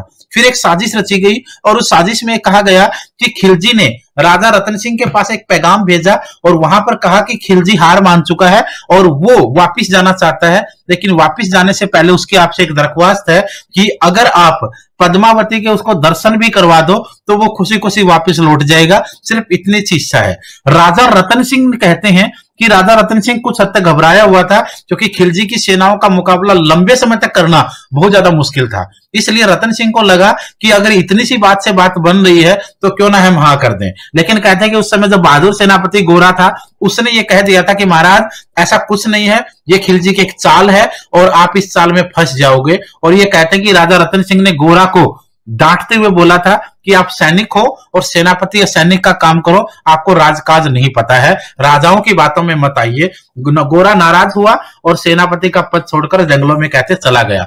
उस समय खिलजी ने समर्थन जो मांगा था रतन सिंह से पद्मावत को देखने के लिए, रतन सिंह ने हाँ कर दिया। और कहा जाता है कि जब पद्मावत से बात हुई तो उस समय ये डिस्कस हुआ था कि राजा रतन सिंह और राजपुताने में ये प्रथा थी कि किसी गैर पुरुष के सामने महिलाएं नहीं आएंगी। तो ये फैसला किया गया कि सीढ़ियों से पद्मावत उतर के आएगी, नीचे तालाब था जहां पर पानी में प्रतिबिंब दिखेगा और दूसरी तरफ खिलजी होता था, खिलजी और रतन सिंह वगैरह थे। तो उस पानी के प्रतिबिंब में खिलजी पद्मावत को देखेगा, ना कि सामने सामने से। यही हुआ, खिलजी को वो बात पसंद आई और उसने वो देखा। देखने के बाद गलती कहां हुई? गलती हुई रतन सिंह से। जब देखने के बाद हमारे यहाँ पर एक संस्कार होता है इंडिया के अंदर, खास करके हिंदुइज्म में, कि जब कोई व्यक्ति घर आता है तो जब वापस जाता है तो आप उसको सी ऑफ करने जाते हैं, अपने घर से बाहर या दूर तक जहां भी हो आप उसको छोड़कर आते हैं। राजा रतन सिंह जब खिलजी को मतलब वेव करने गया या बाहर छोड़ने के लिए गया तो खिलजी के वो साथ साथ चलता रहा और 7 गेट खिलजी के साथ रतन सिंह ने पार कर दिए। जब 7 गेट पार किए तो बाहर खिलजी की सेनाओं ने रतन सिंह को बंदी बना लिया और उसको पकड़ करके दिल्ली ले आए। पद्मावत को संदेश भेजा गया या तो 10 दिन के अंदर उसकी शादी का ढोला खिलजी के पास आए, यानी शादी के लिए तैयार हो, अदरवाइज रतन सिंह को मार दिया जाएगा। ये सारी की सारी प्लानिंग यहाँ चल रही थी। उसी समय गोरा को ढूंढा गया, बादल को मनाया गया और इनने कुछ सैनिक इकट्ठे किए और कहते हैं कि ये संदेश भेजा गया खिलजी के पास कि पद्मावत अपनी सहेलियों के साथ 700 कई इतिहासों में अलग अलग मिल जाएगा, ये डोले लेकर आ रही है, आप अपनी शादी की तैयारी कीजिए। और गोरा और बादल के साथ इन डोलों में काफी सारे सैनिक थे जिन्होंने खिलजी के साथ बहुत अच्छा युद्ध किया और महाराजा रतन सिंह को कुछ हद तक वहां पर छुड़वा करके वो कामयाब हुए। लेकिन खिलजी की सेनाएं वापिस आकर के चित्तौड़ पर टूट पड़ी और महारानी पद्मावती ने अपनी आन बान बचाने के लिए उस समय जोहर किया था। ये इतिहासकार, बहुत ज्यादा इतिहासकार मानते हैं, लेकिन कुछ लोग ऐसे हैं जो मजाक उड़ाने पर उतर आते हैं किसी इतिहास का। उन लोगों का कोई इलाज नहीं हो सकता। ये वो लोग हैं जो इधर उधर से पैसा लेकर के या फिर किसी इतिहास को नष्ट करने के लिए तरह तरह की बातें फैलाते रहते हैं। तो ये था चित्तौड़ का आक्रमण। जो चित्तौड़ वाला आपने देखा, गुजरात वाला देख लिया। अब हम चलते हैं उन कामों पर जो काफी फेमस रहे हैं। मलिक कफूर जब तेलंगाना की राजधानी वारंगल पहुंचा तो वहां के शासक, ये साउथ अभियान है, साउथ इंडिया को, दक्षिण भारत को जीतने का प्लान जब खिलजी ने बनाया तो प्लान हुआ था कि मलिक कफूर दक्षिण भारत जीतकर खिलजी को भेंट करेगा। मलिक कफूर ने वही किया। तेलंगाना की राजधानी वारंगल पहुंचा, वहां के राजा प्रताप रुद्रदेव के साथ युद्ध हुआ, जिसमें राजा ने फिर बाद में सरेंडर कर दिया और उस समय उस राजा के पास था कोहिनूर हीरा। जो आजकल इंग्लैंड में है, दुनिया का सबसे महंगा हीरा होने का दावा करते हैं। भारत का कोहिनूर, जिसको बाद में काफी सारे विद्रोह हुए और अलग अलग समय पर कहां कहां वो गया, ये आप हम देखेंगे। तो प्रताप रुद्रदेव ने सरेंडर कर दिया और कोहिनूर का हीरा 1307 ईस्वी में मलिक कफूर को सौंप दिया, जिस मलिक कफूर ने आकर के उसे अलाउद्दीन खिलजी को दे दिया। तो ये था। फिर बाद में भारत से उसको नादिर शाह लेकर गया, नादिर शाह से इंग्लैंड पहुंचा, वो चीजें भी आप देखेंगे। तो एक तो ये चीज याद रखना कि कोहिनूर हीरे का सबसे पहले वर्णन मिलता है प्रताप रुद्रदेव के पास, उसने मलिक कफूर को दिया, मलिक कफूर ने खिलजी को दिया। ये 1307 की घटना आपको यहां पर मिलेगी। अलाउद्दीन खिलजी के अच्छे कामों में देखिए, सबसे पहले बाजार प्रणाली, मार्केट सिस्टम का फाउंडर बोलते हैं उसको, जन्मदाता, मार्केट सिस्टम का जन्मदाता बोलते हैं। ये चीज याद रखनी है। पहला राजा था जिसने बाजारों की व्यवस्था शुरू की, वस्तुओं के मूल्य को लंबे समय तक स्थिर रखा उसने, एक प्रकार से स्टेबिलिटी लाई उसने सामानों की कीमत के अंदर। कौन से बाजार व्यवस्थाएं शुरू हुई? बाजार नियंत्रण प्रणाली, मार्केट कंट्रोल सिस्टम उसने शुरू किया। इसमें मंडी लगती थी, अनाज का व्यापार इसमें मंडी लगती थी, सराय ए अदल, कपड़ों का व्यापार इसमें होता था, घोड़ों का, दासों का, पशुओं का सामान्य बाजार भी यहां पर लगते थे। यानी बाजार जहां पर क्रेता और विक्रेता मिलते हैं और सामानों का क्रय विक्रय करते हैं। भारतीय इतिहास में मार्केट सिस्टम की पहला वर्णन आपको मिलेगा। स्टोरियों में, कविताओं में, नाटकों में, फिल्मों में कुछ भी दिखाएं, लेकिन रियलिटी जो है ये मार्केट सिस्टम यहां शुरू होता है, जिसके लिए अलाउद्दीन खिलजी के कुछ अच्छे काम माने जाते हैं। अलाउद्दीन खिलजी ऐसा प्रथम राजा था जो बहुत बड़ी सेना रखता था और उसकी सेना में 4,75,000 अश्वरोही घोड़े के सैनिक थे और सैनिकों को नगद वेतन। ये क्वेश्चन मोस्ट इंपोर्टेंट है भाई। भारत में सैनिकों को नगद वेतन देने का क्रेडिट जाता है अलाउद्दीन खिलजी को। क्यों? क्योंकि इससे पहले और परमानेंट सेना और नगद वेतन, क्योंकि बहुत बड़ा साम्राज्य हो चुका था और इसमें पूरा साल भर सेना युद्ध करती थी, अलग अलग एरिया को जीतते थे, सुरक्षा करनी होती थी। तो परमानेंट सेना चाहिए तो नगद वेतन भी देना पड़ेगा और लंबा थोड़ा खर्च भी होता था। अलाउद्दीन के सैनिक 1,000 की टुकड़ी में, 100 की टुकड़ी में और 10 की टुकड़ी में बटे होते थे, जिनके प्रमुख को खान कहा जाता था, मलिक कहा जाता था, अमीर कहा जाता था, सिपह सालार आदि इसके नाम भी होते थे। अलाउद्दीन खिलजी ने घोड़ों को दागने की प्रथा, मोस्ट इंपोर्टेंट है भाई, घोड़ों को दागना शुरू किया और सैनिकों का हुलिया, स्केच ऑफ द सोल्जर, ये शुरू किया। घोड़ों को दागने की प्रथा इसलिए थी क्योंकि जैसे पूरा राज्य है, राज्य के अंदर राजा के पास भी घोड़ा होता था, अमीरों के पास भी घोड़े होते थे, जो जागीरदार और साहूकार थे उनके पास भी होते थे, जनता में भी कुछ अमीर होते थे जिनके पास घोड़े होते थे। इसलिए राजा का घोड़ा चोरी हो जाता था या सेना का घोड़ा इधर उधर हो जाता था तो कोई पहचान नहीं सकता था। इसलिए राजा के घोड़ों को, सेना के घोड़ों को दागने की प्रथा अपना ली थी, ताकि उनके ऊपर एक लोहे का कोई रिंग गर्म करके और उनकी पीठ पे रखा जाता था, जिससे उस पर निशान हो जाता था और ये राजा के, सेना के घोड़े की निशानियां होती थी। दूसरा, सैनिकों का हुलिया स्केच, जैसे आप लोग आधार कार्ड वगैरह में देखते हो या फिर हम कई बार गुमशुदा का कोई पर्चा लगाता देखते हैं कि ऐसा ऐसा व्यक्ति, रंग गोरा, हाइट इतनी, बाल गुंगराले, इस तरीके की आंखें, ऐसा ऐसा व्यक्ति कहीं देखा हो तो बताना। यानी एक प्रकार से वर्णन, उसका दिखावट का वर्णन करना, ये हुलिया बनता था सैनिकों का, ताकि उसकी पूरी डिटेल आ सके। उसने प्रत्येक सैनिक को 234 टका प्रतिवर्ष देता था। सैलरी देखिए, यहां पर सैलरी जो होती थी वो ईयरली होती थी, और ईयरली सैलरी जो है वो 234 रुपए प्रतिवर्ष, 234 टका यहां था प्रतिवर्ष दिया जाता था। घोड़े दागने की प्रथा, सैनिकों का हुलिया, परमानेंट सेना, नगद सैलरी, 234 टका प्रतिवर्ष, ये चीजें आपको देखनी पड़ेंगी। अलाउद्दीन के पुलिस व्यवस्था को ठोस रूप से संगठित उसने किया। पुलिस का मुख्य अधिकारी उस समय कोतवाल होता था। पुलिस व्यवस्था को भी मजबूत किया ताकि विद्रोह को दबाया जा सके, लॉ एंड ऑर्डर को बनाया जाए, और कोतवाल अधिकारी वहां पर प्रमुख माना गया। अलाउद्दीन खिलजी ने डाक व्यवस्था को शुरू किया, डाक प्रथा, पोस्ट सिस्टम, ये एक प्रकार से जिसको आज के समय में आज भी भारत में बहुत ज्यादा वैल्यू है। डाक व्यवस्था उसने शुरू करी। राशनिंग प्रणाली, राशन सिस्टम इसने शुरू किया। यानी कामों में देखेंगे ना तो बहुत सारे क्वेश्चन मिल जाएंगे आपको इसके बारे में। तो ये इसलिए मैं बताना चाह रहा हूं कि यहां इन टॉपिकों को आपको जरूर देखना पड़ेगा, क्योंकि अगर ये नहीं देखते हैं तो फिर एक पक्ष आपको देखना है और क्वेश्चन दोनों जगह से आएंगे। नंबर 1 मार्केट सिस्टम हुआ, जिसमें चारों प्रकार के बाजार लगते थे, अनाज के, कपड़ों के, घोड़ों के, पशुओं के, ये आ जाएगा। उसके साथ दूसरा क्वेश्चन आएगा परमानेंट सेना का, तीसरा क्वेश्चन आएगा नगद वेतन देने का, चौथा क्वेश्चन आएगा आपका घोड़े को दागने का, पांचवा क्वेश्चन आएगा हुलिया प्रथा किसने शुरू की, ये भी देखना है। कोतवाल पुलिस व्यवस्था वाला छठा क्वेश्चन आपका यहां पर बन जाएगा। सातवां क्वेश्चन आपका बन जाएगा डाक व्यवस्था को किसने शुरू किया। आठवां क्वेश्चन बनाएगा रासायनिक प्रणाली का संबंध किससे है। ये मतलब अलग अलग क्वेश्चन बहुत सारे बनेंगे, इनको देख लेना।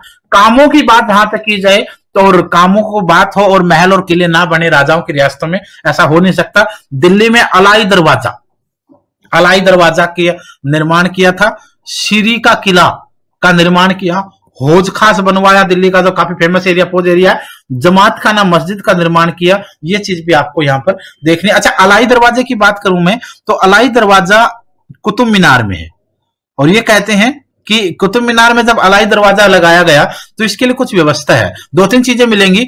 कुतुब मीनार की नींव रखवाने की बात आई तो आपके सामने आया ऐबक का नाम। कुतुब मीनार को पूरा करवाया तो आपके सामने आया इल्तुतमिश का नाम। कुतुब मीनार में अलाई दरवाजा लगाने की बात आएगी तो आपके सामने आएगा खिलजी।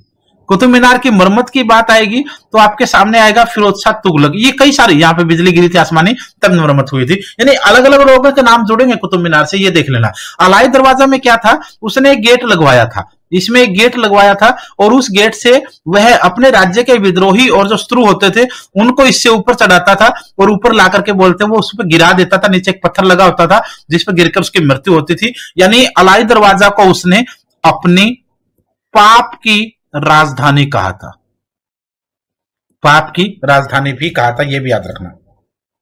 अलाउद्दीन ने अमीर ए तुनुक, सिकंदर ए सानी आदि उपाधियां धारण की और उसे विश्व का सुल्तान, युग का विजेता, जनता का चरवाहा, कई सारे टाइटल मिले। लेकिन सबसे इंपॉर्टेंट है सिकंदर ए सानी।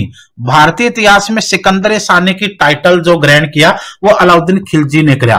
क्यों किया? क्योंकि जिस तरीके से वो मानता था सिकंदर ने पूरी दुनिया को जीतने का प्लान बनाया था, वही प्लान अलाउद्दीन का भारतीय क्षेत्रों में और आसपास में था। तो सिकंदर ए सानी का टाइटल उसने लिया, ये क्वेश्चन याद रखना। विश्व का सुल्तान, चलो इसको ध्यान जरूर रख लेना।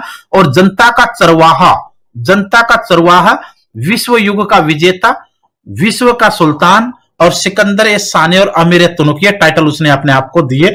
3 जनवरी 1316 ईस्वी को जलोदर द्रौपसी नाम की बीमारी होती थी, उसके कारण उसकी मृत्यु हो गई थी। अब बात आएगी मलिक कफूर की। मलिक कफूर ही वो सेनापति था जिसको अलाउद्दीन खिलजी गुजरात के राजा वाघेला वंश से लेकर आया था और उसके बाद उसको अपना सेनापति उसने बना दिया था।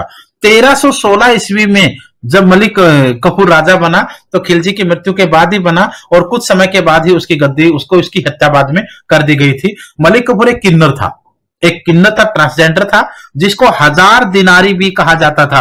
1000 दिनारी के नाम से फेमस व्यक्ति एक ही रहेगा आपको। 1000 दिनारी कहा जाता था क्योंकि गुजरात का एक व्यापारी था नुसरत खान, उसने 1297 ईस्वी में 1000 दिनार में इसको बाजार से खरीदा था। ये याद रखना।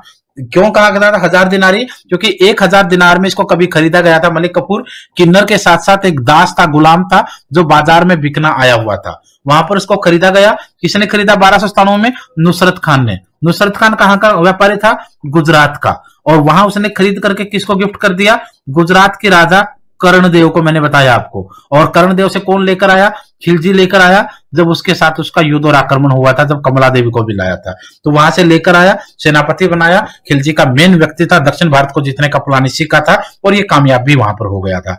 मलिक कफूर ही था जिसने खिलजी के दक्षिण भारत को जीतने का सपना पूरा किया था। ये आपका मलिक कफूर रहेगा। 2 नाम और आएंगे, बहुत ज्यादा इंपॉर्टेंट नहीं है, बट मैं टॉपिक को क्लोज करने के लिए इनका नाम जरूर लूंगा।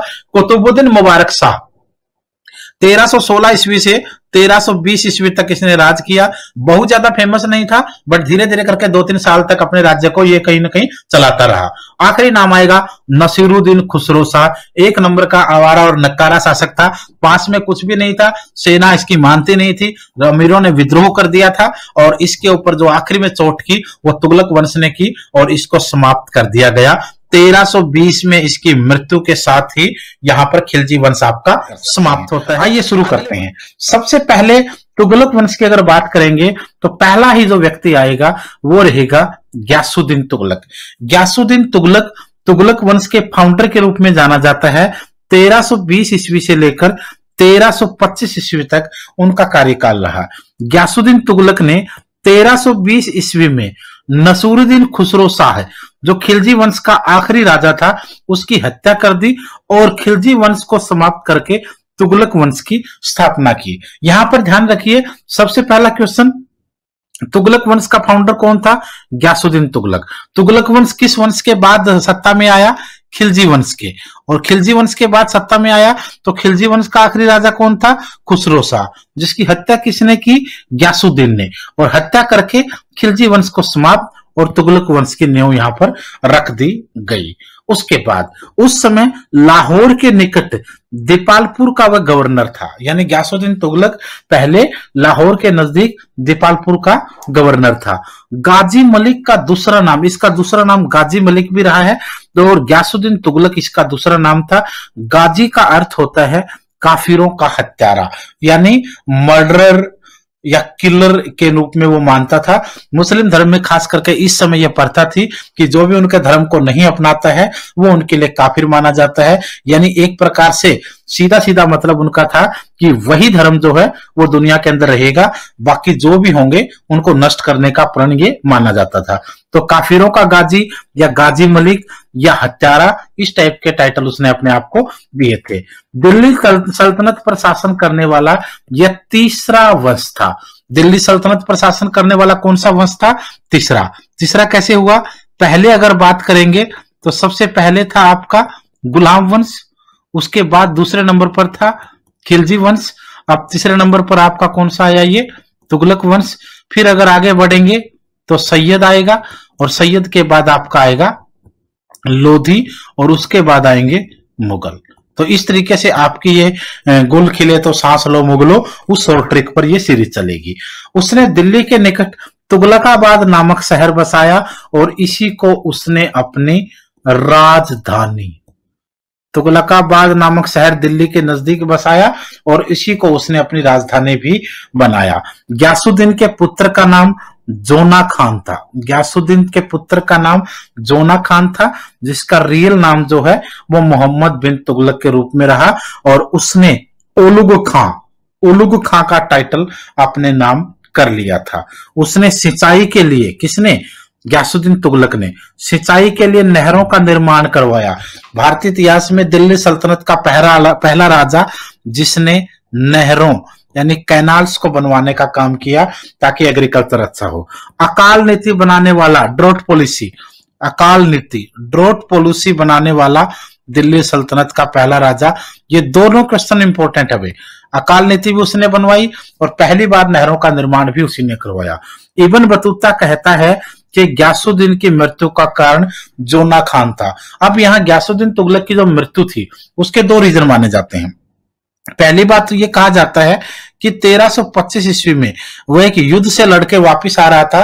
रास्ते में उसकी सेना ने ठहरने के लिए वहां पर टेंट वेंट लगाए और वहां पर रुका। राजा के ठहरने का एक अलग सा निवास बनाया जाता था, एक प्रकार से आर्टिफिशियल। तो ये कहते हैं कि राजा का मंडप गिर गया और गिरने से उसके नीचे दबने से राजा की मृत्यु हो गई। एक इतिहासकार भारतीय ये मानते हैं, लेकिन दूसरा पक्ष जो है वो इब्न बतूता का है। और इब्न बतूता क्या कहता है? इब्न बतूता कहता है कि यह स्टोरी गलत है। वह किसी भी टेंट के गिरने से नहीं मरा, बल्कि उसकी हत्या करवाई थी। ग्यासुद्दीन तुगलक की हत्या उसी के बेटे जोना खान यानी मोहम्मद बिन तुगलक ने करवाई थी। यह इब्न बतूता कहता है। इब्न बतूता की बात में दम इसलिए माना जाता है क्योंकि इब्न बतूता ने जिस जोना खान पर आरोप लगाया, उसी जोना खान के दरबार में इब्न बतूता 8 साल तक काजी के पद पर रहा था। तो बहुत बड़ा पद है, यानी कहीं ना कहीं कोई ना कोई सबूत, कोई ना कोई बातें निकली होंगी, कहीं ना कहीं से उसको लगा होगा, इसी वजह से उसने कहा था। तो ये कहीं ना कहीं सत्य भी लगता है। तो ये तो था आपका मोहम्मद बिन तुगलक से पहले आप ग्यासुद्दीन तुगलक की स्टोरी ये देख चुके हो। अब हमारी बात आएगी मोहम्मद बिन तुगलक के ऊपर। मोहम्मद बिन तुगलक जब उसने अपने पिता की हत्या कर दी तो वो गद्दी पर बैठा 1325 ईस्वी में, और उसने 1351 ईस्वी तक शासन किया। 25 से लेकर 51 ईस्वी तक का शासनकाल मोहम्मद बिन तुगलक का है, जिसका एक नाम था जोना खान। उसको जोना खान भी कहा जाता है, जोना खान के नाम से भी वो जाना गया क्योंकि बचपन का नाम था उसका ये। उसके साथ साथ उसको क्या क्या नाम दिए गए, अंतर विरोधों का विस्मयकारी मिश्रण। ये याद रखिएगा, ये स्टेटमेंट किसके बारे में है, अंतर विरोधों का विस्मयकारी मिश्रण और रक्त का प्यासा। ये दोनों ही नाम जो हैं वो मोहम्मद बिन तुगलक के लिए हैं। एक अंतर विरोधों का विस्मयकारी मिश्रण और दूसरा रक्त का प्यासा, ये दोनों मोहम्मद बिन तुगलक को कहा गया। इसके साथ साथ और क्या कहा गया, वह खगोल शास्त्र, दर्शन, गणित, चिकित्सा, तर्कशास्त्र आदि में बहुत ज्यादा निपुण था, जिसकी वजह से राजमुंद्री अभिलेखों में उसे दुनिया का खान भी कहा गया है। दुनिया का खान राजमुंद्री अभिलेखों के अकॉर्डिंग किसको कहा गया, मोहम्मद बिन तुगलक को कहा गया। इसके अलावा उसको पागल बादशाह भी कहा गया और पढ़ा लिखा मूर्ख भी कहा गया। ये सारे के सारे स्टेटमेंट इसी व्यक्ति के बारे में हैं। पागल बादशाह किसको कहा गया, मोहम्मद बिन तुगलक को। पढ़ा लिखा मूर्ख किसको कहा गया, मोहम्मद बिन तुगलक को। दुनिया का खान किसको कहा गया, मोहम्मद बिन तुगलक को। रक्त का प्यासा और अंतर विरोधों का विस्मयकारी मिश्रण, ये भी मोहम्मद बिन तुगलक को कहा गया। उसके साथ साथ इब्न बतूता उसके दरबार में 8 साल तक काजी के पद पर रहा था, जो काफी फेमस पद माना जाता है। मोहम्मद बिन तुगलक को बुद्धिमान मूर्ख राजा क्यों कहा गया है? जब हम पढ़ा लिखा मूर्ख बोलते हैं या अनपढ़ राजा बोलते हैं या मूर्ख राजा बोलते हैं, तो इसके पीछे कुछ स्टोरीज माने जाते हैं और बेसिकली ये उसके किए गए काम है। बोलते हैं ना, स्मार्टनेस होना अच्छी बात है, बट ओवर स्मार्टनेस बहुत खतरनाक है। यानी आप लोग स्मार्ट हो या बुद्धिजीवी हो, बट अति बहुत ज्यादा जो है वो काफी नुकसान कर जाता है। मोहम्मद बिन तुगलक को उसकी कुछ योजनाओं की वजह से बुद्धिमान मूर्ख राजा कहा गया है या पढ़ा लिखा मूर्ख कहा गया है। सबसे पहला उसका जो काम था जिसकी वजह से उसको पागल कहा गया, राजधानी परिवर्तन था। राजधानी परिवर्तन, इस समय जो राजधानी थी वो दिल्ली थी। इस समय जो राजधानी थी वो दिल्ली थी, लेकिन उसने क्या किया, उसने राजधानी को बदल करके एक नया नगर बसाया जिसको देवगिरी कहा गया, बाद में दौलताबाद नाम रखा गया। उसने दिल्ली की कुछ जनसंख्या को एडजस्ट करके नया नगर बसाया देवगिरी। इस देवगिरी नगर को उसने बड़े शान से बसाया और कुछ समय के बाद उसने देवगिरी को अपनी राजधानी बना दिया। जो राजधानी था वो कहां से, दिल्ली से शिफ्ट होकर के कहां चला गया, देवगिरी में चला गया। अब यहां राजधानी तो दूसरे राजा भी बदलते थे। ये कुछ कई सारे रीजन माने जाते हैं। कुछ लोग ये बोलते हैं कि दिल्ली की जनता जो है, दिल्ली के लोग बहुत उसको मतलब घृणात्मक पत्र लिखते थे जिसकी वजह से राजधानी बदली। कुछ लोग कहते हैं कि बाहर के आक्रमणों से घबराकर उसने राजधानी बदली। जो भी हुआ, लेकिन उसने क्या किया, सिर्फ राजधानी नहीं बदला, वह अपने दिल्ली की जो उसकी खास करके प्रशंसक लोग थे बहुत बड़े क्षेत्र में, राजा और मंत्रिमंडल नहीं बल्कि बहुत सारे अपने प्रशंसकों को भी, यानी बहुत बड़ी जनसंख्या को वो लेकर के देवगिरी साथ में चला गया, जिसके ऊपर बहुत ज्यादा खर्च हुआ। उसके बाद क्या हुआ, उसके बाद 2 साल के बाद उसने अपनी राजधानी दोबारा दिल्ली करने का फैसला किया और फिर वो पूरे तामझाम के साथ दोबारा फिर वो दिल्ली आया, जिसकी वजह से ये उसका फैसला जो है वो काफी गलत साबित हुआ, जिसकी वजह से उसको पढ़ा लिखा मूर्ख या मूर्ख राजा कहा गया है। नंबर 1। अब बात करें नंबर 2 की। दूसरा काम है सांकेतिक मुद्रा का चलन। सांकेतिक मुद्रा को शुरू करने वाला व्यक्ति माना जाता है उसको। उसने सांकेतिक मुद्रा का चलन किया। चांदी के सिक्के की जगह कांसे के सिक्के का चलन उसने किया। सोने चांदी, हालांकि चांदी के सिक्कों का चाइना में इससे पहले सांकेतिक मुद्रा का चलन हो चुका था, लेकिन उसने सोने चांदी के सिक्कों की जगह कांसे के सिक्कों का चलन किया, जो काफी नकारात्मक भी हुआ और उनका बहुत ज्यादा फायदा भी आगे जाकर नहीं हो पाया। ये उसका दूसरा रीजन है। तीसरा है दोआब के क्षेत्र में अकाल के समय अकाल को गलत समय पर बढ़ाना, या फिर अकाल के समय कर, यहां पर टैक्स की बात हो रही है। यानी उसने दोआब के क्षेत्र में अकाल जब पड़ा हुआ था, सूखा पड़ा हुआ था, ऐसे समय टैक्स बढ़ाया। जहां तक दोआब की बात है, आप लोग इस क्षेत्र को बोलते हैं गंगा और यमुना। गंगा और यमुना के बीच के क्षेत्र को दोआब का क्षेत्र बोला जाता है। उसने क्या किया, वो लंबे समय तक सोचता रहा कि राज्य में टैक्स बढ़ाएगा, लेकिन उसने नहीं बढ़ाया। और जब राज्य में अकाल पड़ा हुआ था तो जनता उनके पास आई कि साहब अब की बार हम टैक्स नहीं दे पाएंगे, इसलिए हमारे टैक्स को माफ कर दो या कम कर दो। लेकिन उसने आदेश दिया कि मैंने तो टैक्स को बढ़ा दिया है, यानी अकाल सूखे के समय उसने टैक्स बढ़ाया, जो उसकी गलत नीति थी, जिसकी वजह से प्रजा बहुत परेशान हुई और नाराज हुई। इस वजह से भी उसको मूर्ख राजा कहा गया। ये कुछ काम है जिसकी वजह से मोहम्मद बिन तुगलक को मूर्ख राजा, पढ़ा लिखा मूर्ख, इस टाइप के नाम जो है, पागल बादशाह जैसे नाम उसको दिए गए। तो इन चीजों का भी ध्यान रखना है। मोहम्मद बिन तुगलक के कामों की अगर बात करें तो उसके कुछ काम अच्छे भी रहे हैं। उसने कृषि विभाग की स्थापना की, जिसको दीवान ए अमीर को ही कहा गया। उसने एग्रीकल्चर डिपार्टमेंट की स्थापना की। भारतीय इतिहास में एग्रीकल्चर डिपार्टमेंट यानी कृषि विभाग की स्थापना करने वाला पहला व्यक्ति माना जाता है, और इस कृषि विभाग को दीवान ए अमीर कोही का नाम भी दिया गया। उसने तुगलकाबाद के नजदीक आदिलाबाद का किला और जहांपना शहर बसाया था। ये दोनों चीज याद रखेंगे। तुगलकाबाद के नजदीक आदिलाबाद का किला किसने बसाया? मोहम्मद बिन तुगलक ने। जहांपना नगर की स्थापना किसने की? मोहम्मद बिन तुगलक ने। उसके बाद बात आएगी फिरोज शाह तुगलक की। फिरोज शाह तुगलक जो उसका चचेरा भाई था, 1351 ईस्वी से लेकर 1388 ईस्वी तक उसका राज रहा। फिरोज शाह तुगलक ने 1351 से 1388 ईस्वी तक उसने राज किया। फिरोज शाह तुगलक मोहम्मद बिन तुगलक का चचेरा भाई था और उसकी मृत्यु के बाद वह गद्दी पर बैठा। उसका राज्याभिषेक सिंधु नदी के तट पर हुआ था। यह भी ध्यान रखना आप लोग। मोहम्मद बिन तुगलक जो है वो उसका भाई नहीं था सगा, न उसका बेटा था, बल्कि उसका कजन ब्रदर था। और उसके बाद जब वो गद्दी पर बैठा तो उसने एक राज्य को बड़े अच्छे से चलाया भी।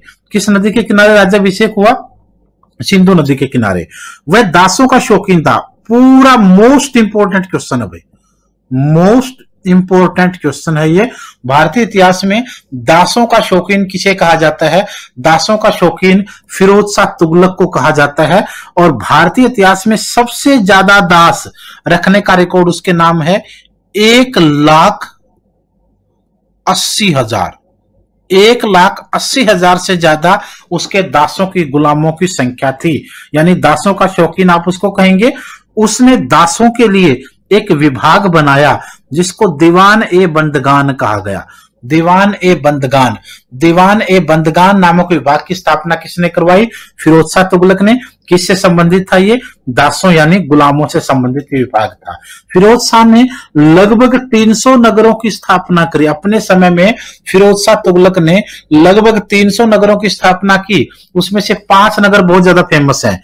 हिसार हरियाणा में है, फतेहाबाद हरियाणा में है, फिरोजपुर एक नगर रहा, फिरोजाबाद नाम का नगर रहा, और जौनपुर जो उसने अपने भाई जोना खान की याद में बसाया था, और फिरोजाबाद जिसको आप लोग फिरोज शाह कोटला मैदान दिल्ली के आसपास मानते हो। ये जो हैं ये 5 ऐसे नगर थे जो बहुत ज्यादा फेमस रहे उसके, और बाकी 300 से ज्यादा नगरों की स्थापना उसने कहते हैं की थी। और फिरोज शाह तुगलक ने कुछ और काम भी किए। उसने कठोर दंड पहले वाले राजाओं के समय शरीर के अंग को काट देना, यानी काफी सारे कठोर दंड होते थे। उसने कठोर दंड और बड़े बड़े करों को कुछ हद तक माफ भी कर दिया था। उसने नहरों का निर्माण करवाया, तालाबों का निर्माण करवाया, हॉस्पिटल बनवाए, बांधों का निर्माण करवाया ताकि एग्रीकल्चर को बढ़ावा मिल सके।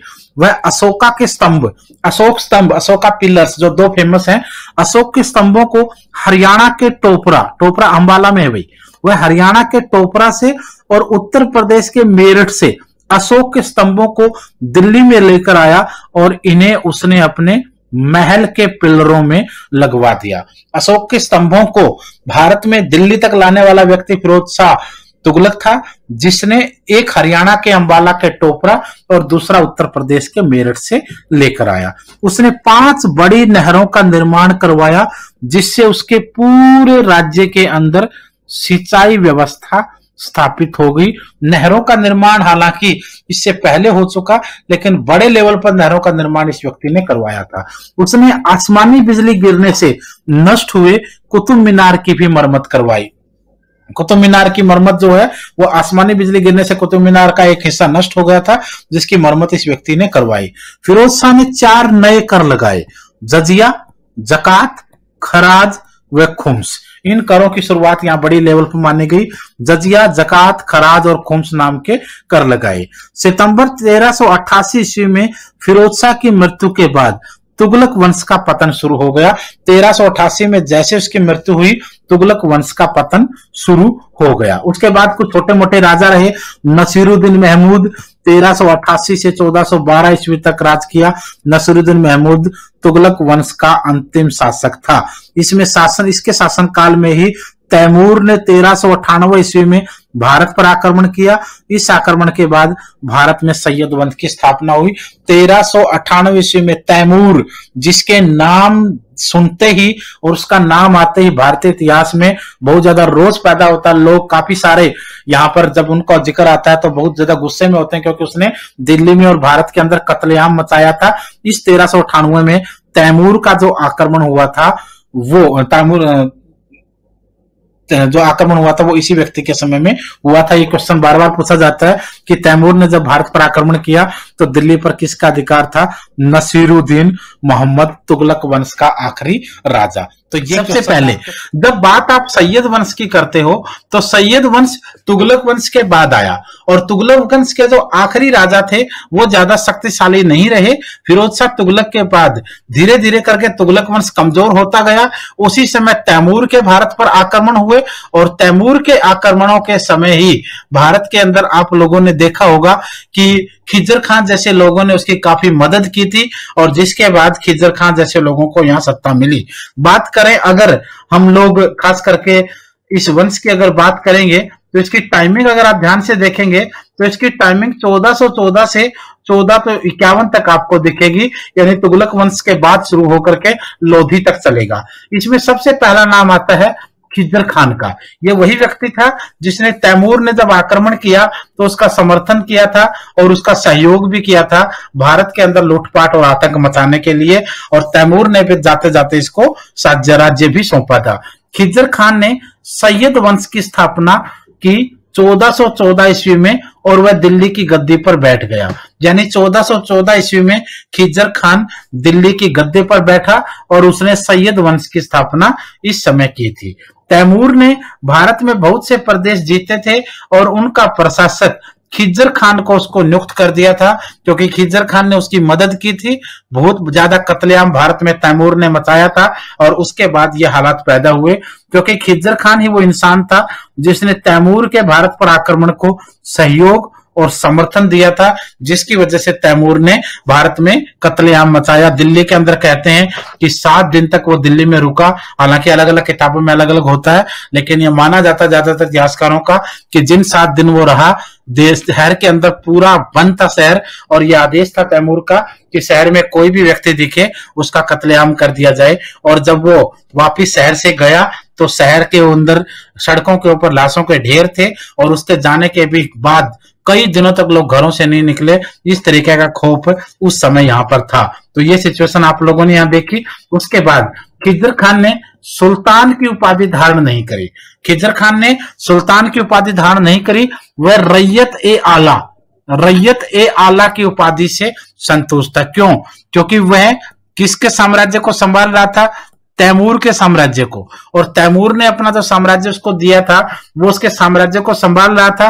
तो इसलिए सुल्तान तो कौन था? सुल्तान तो उस समय भी तैमूर को ही माना गया था, लेकिन सुल्तान के पद ना लेकर के उसने खिज्र खान ने सुल्तान के पद को छोड़ दिया, क्योंकि सुल्तान वो उस समय भी तैमूर को मानता था, और उसने रैयत ए आला एक प्रकार से रखवाले के रूप में वो तैमूर के जीते हुए प्रदेशों को संभाल रहा था। तो एक तो ये याद रखना कि किसने कोई दिल्ली सल्तनत के अंदर किस व्यक्ति ने सबसे पहले सुल्तान के पद को ना लेकर के रैयत आला का पद लिया? आपका आंसर यहाँ खिज्र खान होगा। इस समय दिल्ली की हालत बहुत खराब थी, सिक्के लगभग समाप्त हो चुके थे, क्योंकि तैमूर के लूटपाट से यहाँ पर कुछ भी नहीं बचा था। इस समय खुतबा जो है वो तैमूर के नाम से पढ़ा जाता था, और बाद में उसके उत्तराधिकारी शाहरुख के नाम से, क्योंकि जब तैमूर की मृत्यु हुई तो तैमूर की मृत्यु के बाद उसका उत्तराधिकारी शाहरुख बना। तो पहले ये तैमूर के नाम से होता था सारा राज्य संचालन, बाद में शाहरुख के नाम से। तो ये भी आप लोगों को याद रखना। सैयद वंश में खुतबा पहले किसके नाम पढ़ा गया? तैमूर के। और फिर किसके नाम पढ़ा गया? शाहरुख के नाम। खिज्र खान के 3 उत्तराधिकारी रहे हैं। हालांकि खिज्र खान के बाद राज्य जो है वो इतना मजबूती से नहीं चल पाया, लेकिन उत्तराधिकारी उसके 3 रहे। पहला उत्तराधिकारी था उसका मुबारक शाह, दूसरा था मोहम्मद शाह और तीसरा था आलम शाह। ये खिज्र खान के बाद 3 उत्तराधिकारियों ने सैयद वंश को आगे बढ़ाया और धीरे धीरे करके वंश लगभग समाप्त हो गया। पहली बात करें मुबारक शाह की, क्योंकि 1414 से 21 तक तो खुद खिज्र खान रहा और 1414 से 21 के बाद जब अगला समय आया तो वो फिर मुबारक शाह का आया। मुबारक शाह का कार्यकाल 1421 से लेकर 1433 ईस्वी तक रहा। मुबारक शाह ने अपने नाम के सिक्के चलवाए और पूर्ण रूप से वैधानिक शासक के रूप में उसने काम किया। यानी कौन से राजा ने अपने सिक्के चलाए? मुबारक शाह ने अपने नाम से, मुबारक शाह नाम के सिक्के इस समय चले थे और मुबारक शाह के संरक्षण में रहकर याहिया बिन सरहिंदी ने तारीख ए मुबारक शाही की रचना की। तारीख ए मुबारक शाही जो है वो इसी के नाम पर लिखी गई थी और इसको लिखने वाला था याहिया बिन सरहिंदी। यह नाम आपको याद रखना है। इसने भटिंडा व दोआब में विद्रोह को सफलतापूर्वक दबा दिया, लेकिन खोखर जाति के नेता जसरत द्वारा किए गए विद्रोह को दबाने में यह कामयाब नहीं रहा। क्वेश्चन यहाँ पूछा जाता है, खोखर जाति के नेता जसरत ने किसके समय विद्रोह किया था, यह याद रखना है। और दोआब का क्षेत्र तो गंगा यमुना के बीच का, यह समझ सकते हो। मुबारक शाह ने यमुना के किनारे मुबारकबाद की स्थापना की, एक नगर बसाया। मुबारक शाह ने यमुना नदी के किनारे मुबारकाबाद की स्थापना की। जब इसे देखने जा रहा था तो वजीर शकरुल मुल्क के नेतृत्व में कुछ हिंदू व मुस्लिम सरदारों ने इसकी हत्या कर दी। यानी अपने नगर को देखने जा रहा था तो उसके वजीर और उसके कुछ साथी लोगों ने उसकी वहां पर हत्या कर दी थी। अगला नाम आएगा मोहम्मद शाह।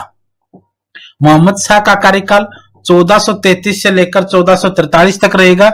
कुछ किताबों में यह 1433 की बजाय 1434 भी आपको लिखा हुआ मिल सकता है, but 1433 is right answer according to NCERT. Mubarak Shah के बाद उसका भतीजा मोहम्मद शाह गद्दी पर बैठा और सैयद वंश को आगे बढ़ाने का काम किया। मोहम्मद शाह का वास्तविक नाम मोहम्मद बिन फरीद खान था। वास्तविक नाम क्या था? मोहम्मद बिन फरीद खान। मोहम्मद शाह ने बहलोल लोधी को खाने खाना की उपाधि प्रदान की थी। खाने खाना, मोहम्मद शाह ने बहलोल लोधी, जो लोधी वंश का फाउंडर संस्थापक रहा है, उसको खाने खाना की उपाधि उसने प्रदान की थी। तीसरा नाम आएगा और लास्ट नाम आएगा आलम शाह का, जिसका कार्यकाल 1443 से लेकर 1451 तक रहेगा। सैयद वंश का अंतिम शासक अलाउद्दीन आलम शाह को माना जाता है। आलम शाह यानी अलाउद्दीन आलम शाह, जिसको सैयद वंश का आखिरी राजा माना जाता है। आलम शाह ने अपने वजीर हमीद खान से मतभेद होने के कारण उसे दिल्ली छोड़ के बदायूं जाना पड़ा। यानी अपने वजीर हमीद खान से मतभेद हुआ और रास्ते अलग अलग हुए। आलम शाह के वजीर हमीद ने 1451 ईस्वी में दिल्ली का राज सिंहासन बहलोल लोधी को सौंप दिया। यानी यहां भी गद्दारी जो है वो हमीद शाह की ही रही। यानी वजीर की गद्दारी से आलम शाह को भी निपटाया गया और मोहम्मद शाह को भी एक समय में निपटना पड़ा था। यानी कहने का मतलब था काफी सारे लॉजिक ऐसे मिलेंगे जब आप लोगों को वजीरों की गद्दारी की वजह से राजाओं की हत्याएं और राजाओं के सिंहासन निपटा दिए गए। सुल्तान आलम शाह की मृत्यु 1476 ईस्वी में बदायूं में हुई। इसके साथ ही सैयद वंश का समाप्त हो गया या वो अंत हो गया। अब देखिए 1451 ईस्वी में वजीर हमीद ने दिल्ली का सिंहासन बहलोल लोधी को सौंप दिया। यानी लोधी वंश की स्थापना तो 1451 में हो चुकी थी और यहीं से सैयद वंश एक प्रकार से राज सत्ता से दूर हो चुका था। लेकिन 1476 ईस्वी तक जो है वो आलम शाह जिंदा था और बदायूं में जैसे उसकी मृत्यु हुई उसी के साथ साथ सैयद वंश पूर्णतः नष्ट हो गया। तो ये पूरे का पूरा, चाहे आपका खिज्र खान हो, चाहे आपका आलम शाह हो, चाहे आपका मोहम्मद शाह हो या फिर मुबारक शाह हो, ये सारे के सारे आप लोगों के इस सैयद वंश के दौरान रहेंगे। क्योंकि सैयद वंश का कार्यकाल वैसे कहने के लिए तो लगभग 1414 ईस्वी से लेकर 1451 ईस्वी तक का है, लेकिन इस कार्यकाल के अंदर काफी सारे उतार चढ़ाव भारत के अंदर खास करके दिल्ली सल्तनत और दिल्ली की गद्दी के आसपास दिखे। अब हम आगे बात करेंगे लोधी वंश की। अब बात करते हैं लोधी वंश की। लोधी वंश के अंदर सबसे पहले नाम आता है बहलोल लोधी का। बहलोल लोधी का कार्यकाल 1451 ईस्वी से लेकर 1489 ईस्वी तक का है, यानी 1451 से 1489 तक। अगर शुरुआत में देखेंगे तो लोधी वंश भारत का पहला अफगान वंश था, यानी दिल्ली की सल्तनत पर इससे पहले कोई अफगानी वंश सत्ता पर काबिज नहीं हुआ था। लोधी वंश भारत का पहला अफगानी वंश था। लोधी वंश का संस्थापक बहलोल लोधी को माना जाता है। दोस्तों याद रखिएगा, जब किसी वंश की बात करते हैं ना, तो उसका फाउंडर जो है वो इतना ज्यादा फेमस कई बार नहीं होता है जितना बाद के लोग होते हैं। जैसे आपके सामने कोई लोधी वंश बोलेगा तो सबसे पहले दिमाग में आएगा इब्राहिम लोधी, लेकिन अगर ऐसा क्वेश्चन हो लोधी वंश का संस्थापक कौन था, तो जो पहला नाम इब्राहिम लोधी आएगा वो आंसर नहीं है। तो इसलिए जल्दबाजी में आप क्वेश्चन कई बार गलत कर देते हैं। ये सोच लीजिए, शक्तिशाली व्यक्ति और संस्थापक दोनों आमतौर पर 90% अलग ही हुए हैं, और उस क्वेश्चन को आपको देखना होगा। लोधी वंश का संस्थापक बहलोल लोधी था, और इस व्यक्ति के पास जब सत्ता आई तो इसने लोधी वंश को भारत के अंदर पहले अफगान वंश के रूप में स्थापित कर दिया। दिल्ली की गद्दी पर बैठने वाला यह पहला अफगान राजा था, यानी बहलोल लोधी से पहले दिल्ली की गद्दी पर कोई अफगानी शासक नहीं बैठा था। उसने अपने नाम से बहलोल नाम के सिक्के शुरू किए, जिनकी काफी सारी चर्चा उस समय उसके आसपास के क्षेत्रों में रही थी। बहलोल लोधी ने जौनपुर के राजा हुसैन शाह को हरा दिया था और जौनपुर को दिल्ली की सल्तनत में मिला लिया था। क्वेश्चन ये ज्यादा इंपॉर्टेंट है क्योंकि बहलोल लोधी ने जौनपुर को दिल्ली की सल्तनत में मिलाया था, और मिलाया कैसे था? जौनपुर के राजा हुसैन शाह से युद्ध किया और उसको हरा करके अपनी सत्ता में, अपने राज्य में उसके राज्य को मर्ज कर लिया था। बहलोल लोधी सुल्तान बनने से पहले सरहिंद का सूबेदार था। ये क्वेश्चन भी याद रखना। बहलोल लोधी दिल्ली का सुल्तान बनने से पहले कौन से पद पर था? वह सरहिंद के सूबेदार के रूप में नियुक्त था। बहलोल लोधी अपने अफगानी सरदारों की बहुत ज्यादा इज्जत करता था, जिसकी वजह से उसको उधर से समर्थन भी मिलता था। वह अपने अफगानी सरदारों को मकसदे आलो कहकर पुकारता था। यह क्वेश्चन याद रखना। बहलोल लोधी अफगानी सरदारों को किस नाम से पुकारता था? इस क्वेश्चन में आप लोगों को कई सारे ऑप्शन मिल जाएंगे, लेकिन आपका राइट आंसर होगा मकसदे आलो। मकसदे आलो के नाम से बहलोल लोधी अपने अफगानी सरदारों को मान सम्मान देकर के बुलाता था। वह ग्वालियर के अपने अंतिम अभियान से दिल्ली लौटते हुए लू लगने से बीमार हुआ और 12 जून 1489 ईस्वी को उसकी मृत्यु हो गई। याद रखिएगा, कुछ सिलेक्टेड से क्वेश्चन आपको लोधी पे मिलेंगे। सबसे पहला क्वेश्चन मिलेगा लोधी वंश के संस्थापक कौन था? बहलोल होगा। लोधी वंश में सबसे पहला अफगानी जो गद्दी पर बैठा बहलोल लोधी होगा। दिल्ली का पहला अफगानी वंश होगा लोधी वंश होगा। बहलोल नाम के शिष्य किसने चलाए सिक्के? बहलोल लोधी होगा। जौनपुर को किसने अपने राज्य में मिला दिल्ली में? बहलोल लोधी होगा। सरहिंद का सूबेदार वो था। अफगानी सरदारों को वो मकसदे आलो बुलाता था, और लू लगने से दिल्ली जब वो लौट रहा था ग्वालियर के लड़ाई के बाद, तो लू लगी, बीमार हुआ, और गर्मी की वजह से बहुत ज्यादा बीमार होने से 12 जून 1489 को उसकी मृत्यु हो गई। अब बहलोल लोधी के बाद बात आएगी सिकंदर लोधी की। सिकंदर लोधी का कार्यकाल काफी अच्छा रहा। 1489 ईस्वी से लेकर 1517 यानी 1489 से 1517 तक का जो कार्यकाल है वो सिकंदर लोधी का रहा है। बहलोल लोधी की मृत्यु के बाद उसका पुत्र सिकंदर लोधी दिल्ली की गद्दी पर बैठा।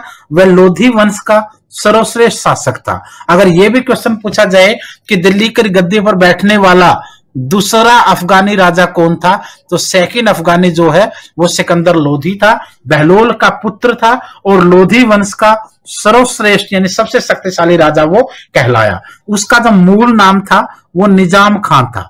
मूल नाम उसका क्या था? सिकंदर लोधी का मूल नाम क्या था? निजाम खान। और सिकंदर लोधी के नाम से उसने क्या ली थी? उपाधि, टाइटल, शीर्षक लिया था। टाइटल उसका ले लिया था सिकंदर लोधी के नाम से, जिसको उपाधि भी बोल सकते हो, शीर्षक भी बोल सकते हो, लेकिन बचपन का उसका जो मूल नाम था वो निजाम खान था, ये याद रखना है। सिकंदर लोधी का एक उपनाम गुलरुखी भी था और इसी नाम से वह फारसी भाषा में कविताएं लिखता था जो गुलरुखी शीर्षक के अंतर्गत छपती थी। यह क्वेश्चन ऐसे पूछा जाता है, सिकंदर लोधी जो कविताएं लिखता था वो किस शीर्षक के अंतर्गत प्रकाशित होती थी? आंसर होगा गुलरुखी। कौन सी भाषाएं में लिखता था? आंसर होगा आपका यहां पर फारसी। सिकंदर लोधी के काल में संगीत की पुस्तक लज्जते सिकंदरी की रचना हुई थी। लज्जते सिकंदरी संगीत के इतिहास की बेहतरीन किताबों में से मानी जाती है और इसकी जो रचना हुई थी वो सिकंदर लोधी के काल में ही हुई थी। इससे आप अंदाजा लगा सकते हो वो कविताएं और संगीत का कितना प्रेमी था। सिकंदर लोधी ने भूमि को मापने का पहला पैमाना गज ए सिकंदरी लागू किया। याद रखिए, गज ए सिकंदरी पूरी दुनिया के अंदर अगर आप इतिहास में देखोगे तो चंद ही ऐसे काम रहे हैं और भारत के अंदर भूमि को मापने का पहला पैमाना था गज ए सिकंदरी, जिसमें टोटल बात करी जाए तो इसमें 32 अंक होते थे। क्वेश्चन कई बार पूछा जाता है गज ए सिकंदरी में कुल कितने अंक होते थे? 32 अंक होते थे और भूमि को मापने का यह पहला पैमाना भारतीय इतिहास का आपको दिखेगा, ये याद रखना है। उसने कुशल सैन्य और गुप्तचर प्रणाली का भी गठन किया और उसे मजबूत किया। इसके साथ साथ सिकंदर लोधी का सबसे इंपॉर्टेंट काम यहां एक और दिखेगा, उसने आगरा शहर की स्थापना करी। कब करी? 1504 ईस्वी में। आगरा शहर को बसाने वाला सिकंदर लोधी था। साल पूछेंगे 1504। आप ध्यान रखिए, कई बार क्वेश्चन पूछा जाता है आगरा सबसे पहले कौन से वंश की राजधानी रहा? अब राजधानी कैसे रहा? क्योंकि 1504 में उसने आगरा को बसाया और 1506 में उसने आगरा को अपनी राजधानी बना लिया। तो आगरा जो है वो सबसे पहले जो राजधानी रहा वो कौन से वंश की रहा? लोधी वंश की। ये भी क्वेश्चन याद रखना निम्नलिखित में से आपका, क्योंकि आगरा या तो लोधी वंश के समय राजधानी रहा या फिर बाद में मुगल के समय रहा, क्योंकि गुलाम वंश, खिलजी वंश, तुगलक वंश, सैयद वंश ये तो पहले ही हो चुके थे, तो यहां तो कोई मतलब बनेगा नहीं। तो ये चीज भी याद रखना। 1504 में आगरा शहर की स्थापना करी और 1506 में सिकंदर लोधी ने आगरा को अपनी राजधानी बना लिया। आगरा की स्थापना का उद्देश्य क्या था?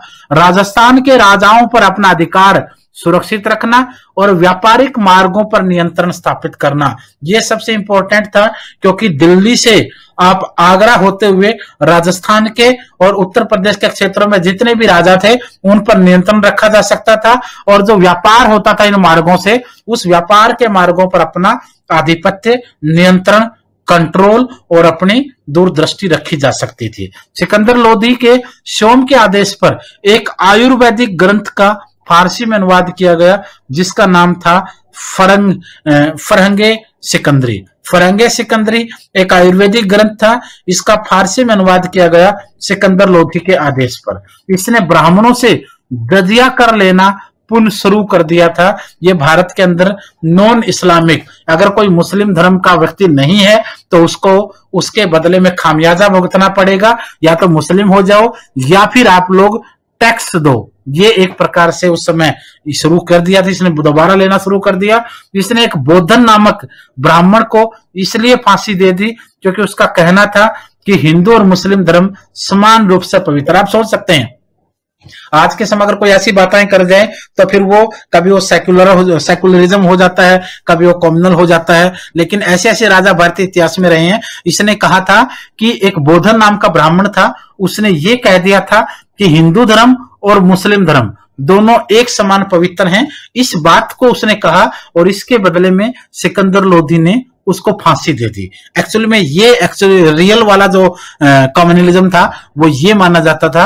आजकल तो इसके मुकाबले में कुछ भी दुनिया में नहीं है। सिकंदर लोधी की मृत्यु 21 नवंबर 1517 ईस्वी को आगरा के अंदर हुई थी। सिकंदर लोधी की मृत्यु 21 नवंबर 1517 को आगरा में हुई। अब बात करते हैं इब्राहिम लोधी की, जो दिल्ली की गद्दी पर बैठने वाला लोधी वंश का आखिरी सम्राट रहा। 1517 ईस्वी से लेकर 1526 ईस्वी तक इब्राहिम लोधी का कार्यकाल रहा। सिकंदर लोधी की मृत्यु के बाद उसका पुत्र इब्राहिम लोधी दिल्ली की गद्दी पर बैठा। वह लोधी वंश का आखिरी शासक था। लोधी वंश का आखिरी शासक इब्राहिम लोधी आएगा। युद्ध के मैदान में मारा जाने वाला दिल्ली का पहला सुल्तान। इससे पहले दिल्ली के जितने भी सुल्तान हुए, युद्ध के मैदान में कोई नहीं मारा गया, यानी युद्ध के मैदान में मारा जाने वाला दिल्ली का पहला सुल्तान था। 1526 ईस्वी में पानीपत के पहले युद्ध में बाबर के हाथों